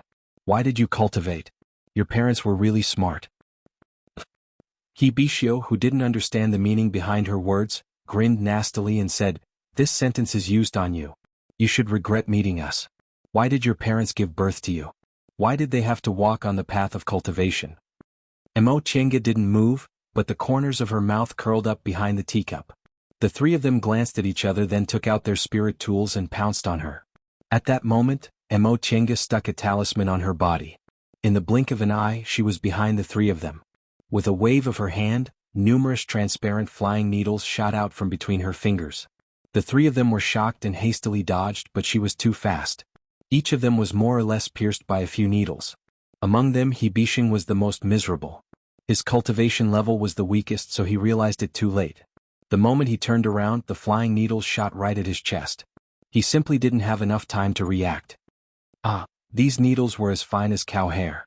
As soon as the three of them touched them, they immediately felt pain and itch where they were pierced. They turned pale with fright. Hibishin's vitals were pierced, so his body went limp and he fell to the ground. This opportunity couldn't be missed. Emo Chinga once again waved her hand, causing them to dodge in fear. However, this time the flying needles flew in another direction. In an instant, several hidden formation discs and formation flags in the corners of the room were either destroyed or collapsed. Realizing they were tricked, the other two were flustered and exasperated. As soon as they regained their footing, they swung their spirit tools. Emo Chinga's figure was like a ghost. A sword suddenly appeared in her hand and blocked the attack. Soon after, she shook her arms and threw out both spirit tools. The two of them hastily tried to retrieve their spirit tools, but at that moment, she waved her hand again. The three of them couldn't clearly see what she threw out, but they saw thorns growing from the ground and surrounding them. In just a few breaths, the three of them were like fish on a chopping board. Emo Chinga clapped her hands and sat back in her original position. The three people in the room were entangled in the thorns, wailing incessantly. At that moment, the three of them finally felt afraid. The youth surnamed Huang and Hibishin saw that their opponent was terrifyingly fast and their spirit tools were completely useless in front of her, making them break out in cold sweat. Hibishin anxiously called out, "Dage-he?" Hibisho didn't have time to pay attention to him. He shouted at Emo Chinga, Could it be that you've been hiding your cultivation level?" Among individual cultivators, the three of them could be considered to have high cultivation levels. With the three of them working together, when had they ever been in such a difficult situation? Emo Chinga simply smiled and said coldly, "Short-sighted. Why do you need to hide your cultivation?" The strength of a battle of magical powers didn't just depend on one's cultivation level. These three people wanted to trick a newbie to rob them, but they didn't think about it. If they didn't have a clan, how could a cultivator who had cultivated to the 10th layer of aura refining still be a newbie? Emo Chinga had followed second uncle to wander around, so she'd seen fights of magical powers between foundation-building cultivators many times. She also experienced several life-threatening situations in Yunwu's sect. People like them, who only dared to make a move after setting up a formation and using bewitching powder, had poor vigilance and slow reactions. They were much worse than the disciples of the three cultivation groups. How could they possibly be her match? Emo Chinga already felt strange being pestered by that youngster on the street. However, she'd experienced many fights now, so she was naturally more courageous. With just one look at his clumsy technique, she knew the other party was mediocre. In any case, since she was idle and bored, she might as well take a look. It would be best if nothing happened, but if the other party really had bad intentions, she'd just rob him instead. She just happened to need money for the pill recipe for the constitution-enhancing pill, so robbing was the fastest way to get it. However, she couldn't do this kind of thing. Now that someone was trying to deceive her, how could she just let him go? When she got closer, she discovered traces of a formation inside the room. She became even more certain that this was just a small scorching sun formation, so she didn't care about it at all. You. The youngster surnamed Huang said in astonishment, "You obviously drank some tea, so how could..." Emo Chinga raised the cup and took another sip. "Are you talking about this bewitching powder? One refreshing pill is enough." The main ingredient of bewitching powder was the fragrant jade flower. In the secular world, she was easily knocked out by someone using the fragrant jade flower. Later on, she put in some effort, so how could she not recognize it? Only now did the three of them realize that someone was pretending to be a pig to eat a tiger. The youngster surnamed Huang looked at Hibishin, who was lying on the ground, and cursed, "It's all your fault. What kind of eyes do you have? This time we're going to die because of you." Hibishin was injured, so he couldn't speak properly. He anxiously said, How could you blame me? If I don't blame you, who should I blame?" The man sneered. "You're the one who brought them back." Hibishin was so angry that his face turned red, but his injuries were the heaviest. He was so angry that he couldn't even speak. Seeing his brother like this, Hibisho angrily said, "Huang Weiren, normally when my second brother brought people here, you always took advantage of them. You're blaming him for not doing his job, but why didn't you go yourself?" Emo Chinga couldn't help but want to laugh when she heard this name. Huang Weiren. What a waste of a human. These three names really matched each other. Huang Weiren still grumbled to himself, how could I know he was stupid to this extent? Didn't you also not see it yourself? That's because I trusted him. Emo Chinga didn't know whether to laugh or cry. These three people must have problems with their brains. They were still quarreling at a time like this. This made her feel very unfulfilled. She knocked on the table and said, "Are you guys done quarreling?" The two of them immediately reacted and stopped quarreling. Ibishio stared at Hibishin, who was lying on the ground and couldn't move. He struggled for a while, then begged, "Fellow Taoist Yi, Senior Yi, we had eyes but couldn't see that you were an expert. Please forgive us." Huang Weiren also said, Yes. It's all our fault for being blind. We actually couldn't see that you were an expert. Please be magnanimous and don't bother with us." Emo Chinga glanced at them but didn't say anything. It was only when the three of them were scared that she finally said slowly, "Let you guys go? Alright, let's talk first. How many people have you deceived? How did you deceive them?" The three of them were delighted. Hibishio and Huang Weiren also stopped quarreling. They looked at each other and pushed each other back and forth. You tell me. I don't remember clearly. I don't know how to talk." The two of them pushed each other back and forth for a while. In the end, it was Huang Weiren who said, "The three of us are individual cultivators living in the vicinity of Tiandao sect. We don't have any other skills and really can't afford to cultivate, so we thought of this method. There are a lot of foreign cultivators in Tiandao sect. Some of them admire the reputation of the #1 cultivation group in Kunwu, and some of them come to the market square to buy things. We thought that with so many foreign cultivators unattended, no one would find out if we deceived one or two of them, so we started this business without any capital. Your cultivation levels aren't low now, so you've been deceiving us for a long time? Didn't you run into any trouble with your meager tricks?" Huang Weiren said, "We did run into some trouble, but we've always been very careful. We didn't provoke people from Tiandao sect or people from cultivation clans. We only looked for some foreign individual cultivators. These people generally don't have much influence. There were a few powerful ones, but when we used formations and bewitching powder together, only a few of them could survive. This was reasonable. If she wasn't proficient in formations and couldn't recognize bewitching powder, she might have already fallen into their trap. With your clumsy deceit skills, some people actually fell for it?" Upon hearing what Emo Chinga said, the three people present all had bitter expressions on their faces. Hibishio said, "We're also good at judging people. Some of the foreign cultivators came to Tiandao sect to exchange ideas with fellow Taoists, so we pretended to be Tiandao sect cultivators. Some of them came to buy things, so we pretended to have top-grade materials in our hands but didn't know what they were. Oh? Wasn't this very stupid? Recently, because Tiandao sect was going to hold an Immortals Assembly, many cultivators came. Most of them were country bumpkins who'd never seen the world, so Emo Chinga understood what he meant. There were many cultivators who'd come, and there were also many who'd never seen the world, so it was naturally easy to deceive them. Furthermore, the Immortals Assembly was more chaotic than usual, so no one paid attention to it. Those guys were so pleased with themselves that they forgot themselves. Seeing that she was young and had a high cultivation level, they thought she was a country bumpkin, so they couldn't wait to take advantage of her. In that case, you must have robbed a lot of things during this time." Huang Weiren looked at her with fear. "In fact, it wasn't much," Emo Chinga smiled. "Not much? Then hand them all over. If you hand them over, I'll spare your lives." "Ha! It's fine if you don't want to hand them over. After I kill you, I'll take my time searching." Seeing the three of them struggling, her somewhat gloomy mood instantly improved.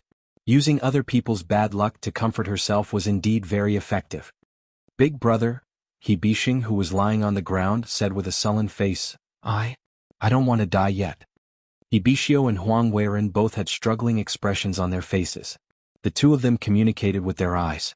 Upon seeing this, Emo Chinga chuckled softly and pressed her palm down. In an instant, all the flying needles flew back to her hand, including the ones on their bodies. Hibishio and Huang Weiren were in a better condition, but Hibishin had a lot of flying needles stuck in his body. Now that the needles came out from his wounds, he immediately howled in pain. Big brother, give them to him." Upon seeing his miserable state, Hibishio hastily shouted, "Okay, we'll give all our things to you." Emo Chinga showed a faint smile. "Throw me your chinkuan bags." Although Hibishin was injured, he was still the most afraid. Trembling, he immediately threw his chinkuan bag to her. Upon seeing this, Hibisho also clenched his teeth and took out his Chenkuan bag. Huang Weiren was very unwilling, but the other two people kept staring at him. After staring for a long time, he finally made up his mind and threw his Chenkuan bag. Mo Chenga caught the 3 Chenkuan bags, opened them and looked inside before casually stuffing them into her robe. She smiled at the 3 swindlers and robbers who were staring at her anxiously. She then took out a talisman from her Chenkuan bag and threw it at them. Boom!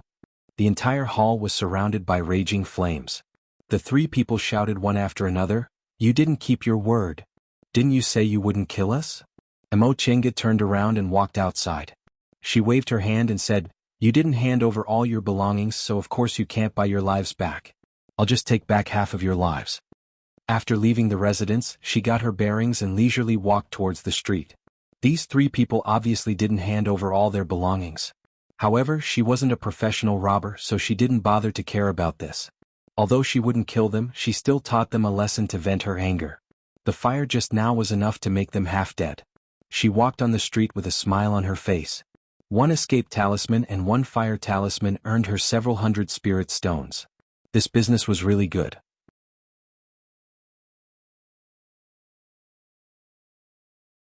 Chapter 81. After dealing with the 3 unlucky people, Mo Chenga found a place to rest. Sure enough, it was the Immortals' Assembly. The streets were full of people and several inns were all full. Mo Chenga had no choice but to spend a bit more money to rent a hut from Tiandao sect. Soon after, she went to a shop belonging to Tiandao sect, a medicinal hall called 100 Herbs Hall. The Immortals' Assembly was approaching, so the medicinal hall was crowded with people buying all kinds of medicinal pills. There was only one corner that was empty. An old man in the second layer of the aura refining realm wearing the uniform of a part-time disciple of Zixia sect was dozing off. Mo Chenga looked at the counter. It was the corner responsible for buying and selling spiritual plants, so she walked over and knocked on the counter.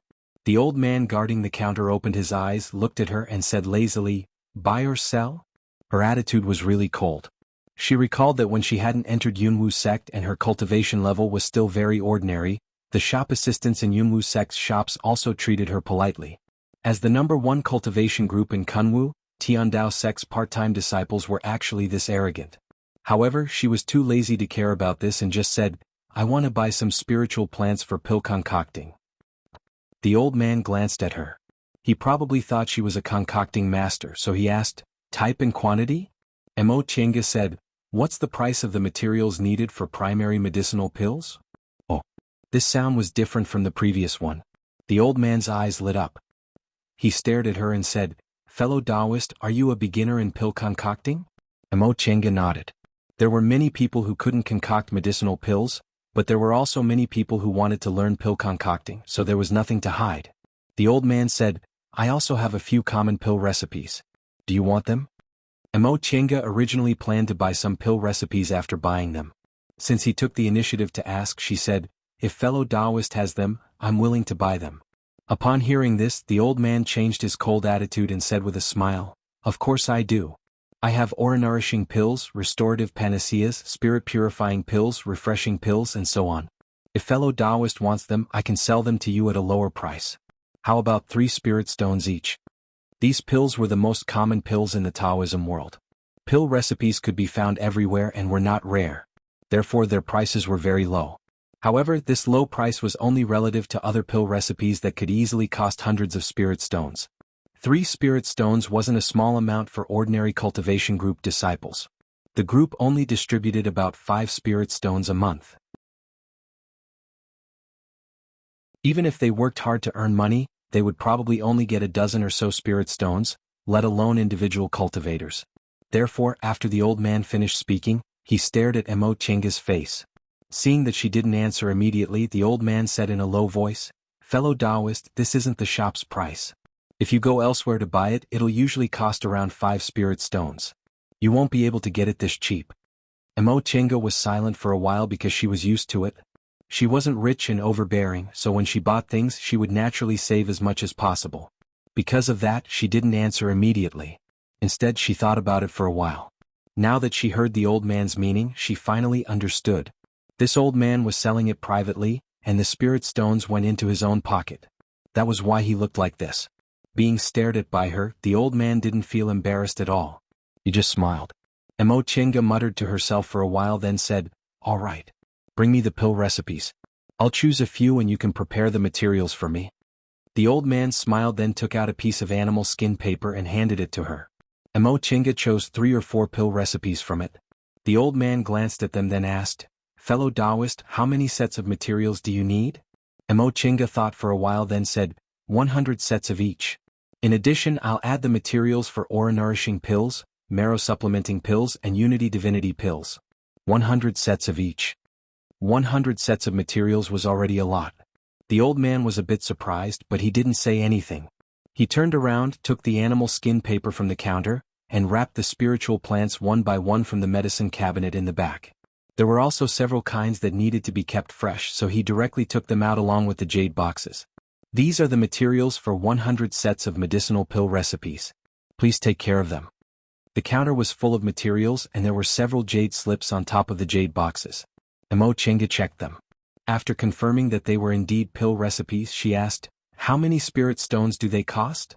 The old man's eyes shone brightly as he looked around. When he saw that no one was paying attention to them, he said, "As for these materials, since you're buying so many, I'll give them a bit cheaper. 150 spirit stones.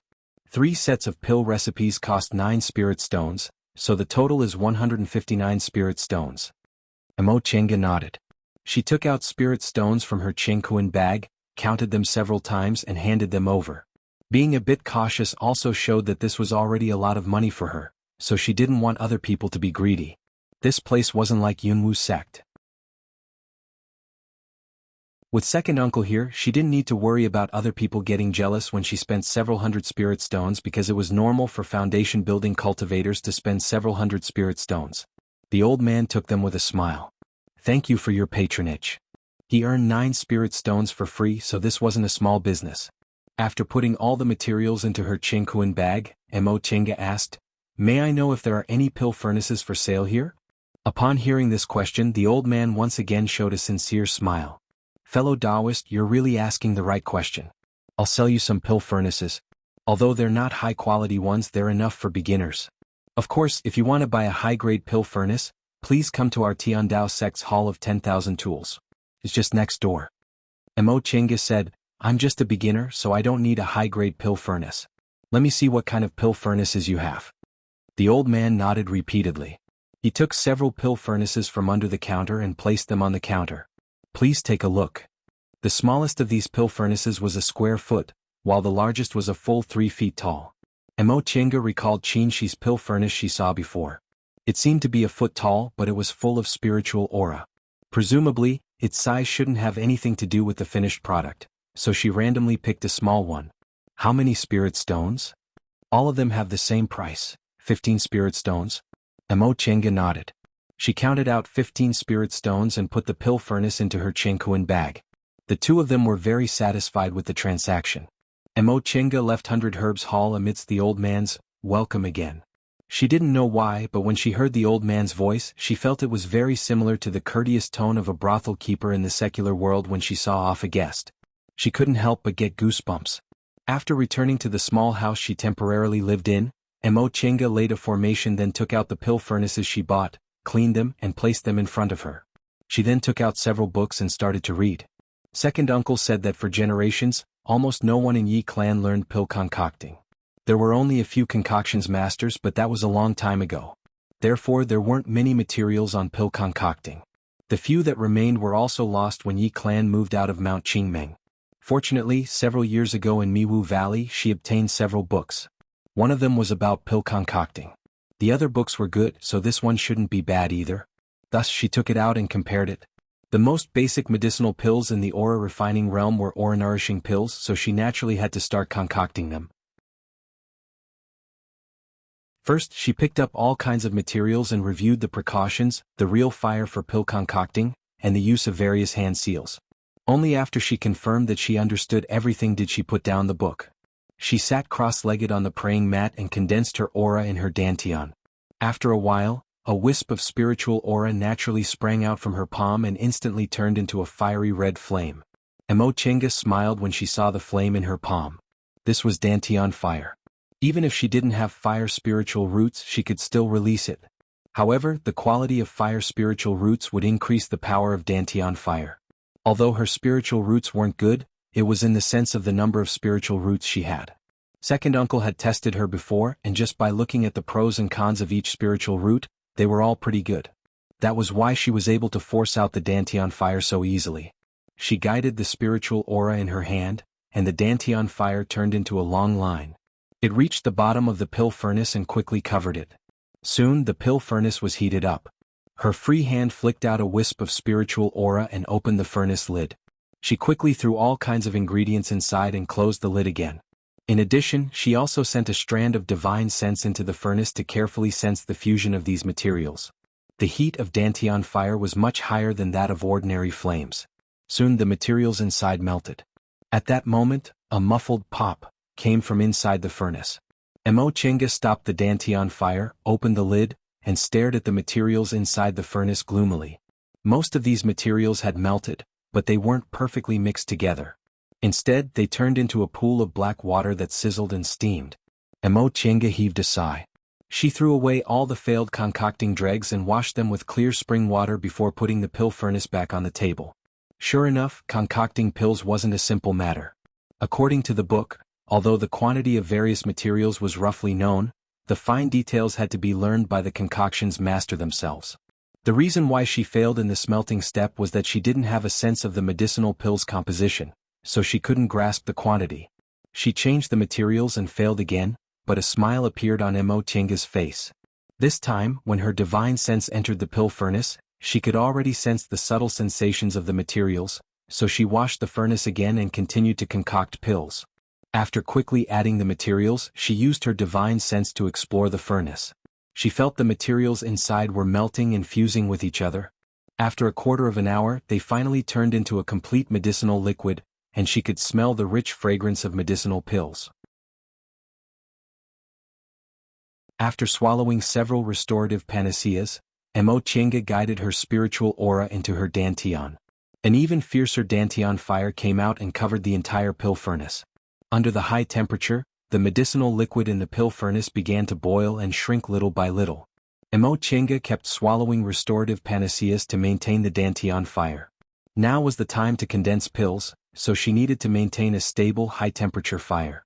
However, the spiritual aura of aura refining cultivators was too weak, so she could only rely on restorative panaceas to maintain the Dantian fire. She didn't know how much time had passed or how many restorative panaceas she ate, but finally the medicinal liquid in the pill furnace slowly shrunk into lumps, which then began to condense into pills. When the pills condensed, Mo Chenga happily stopped the Dantian fire and opened the pill furnace. But in the next moment, her expression became extremely gloomy. The medicinal pill had already taken shape, but it exploded the moment she opened the furnace. She knew it was because she opened the furnace at the wrong time. Sure enough, concocting pills wasn't a simple matter. No wonder the book emphasized that only after opening the furnace dozens of times could one grasp the entire process of concocting medicinal pills. Otherwise, wouldn't it be a huge profit if she could make 1 or 2 spirit stones for each of the 7 or 8 kinds of medicinal pills with only 1 or 2 spirit stones for each of the medicinal pills she refined? Because the success rate was too low, being able to concoct 200 or 300 medicinal pills out of 700 or 800 materials was already considered very good. Coupled with other investments, the profit was really not much. Shaking her head, Mo Chenga once again dumped the medicinal dregs, cleaned the pill furnace and continued to concoct medicinal pills. Even if she didn't have talent, she would definitely succeed as long as she kept working hard. In any case, she had a lot of spirit stones now. When she ran out of spirit stones, she could consider giving up. You're tuning in to the Han Lee's Wuxia Chronicles YouTube channel. We're so grateful for your support, and don't forget to subscribe to join us on this incredible journey through captivating stories. Your generosity through donations truly makes a world of difference, as it's the primary source of revenue that allows me to expand and enhance this channel for you. Thank you from the bottom of my heart for being a part of this adventure.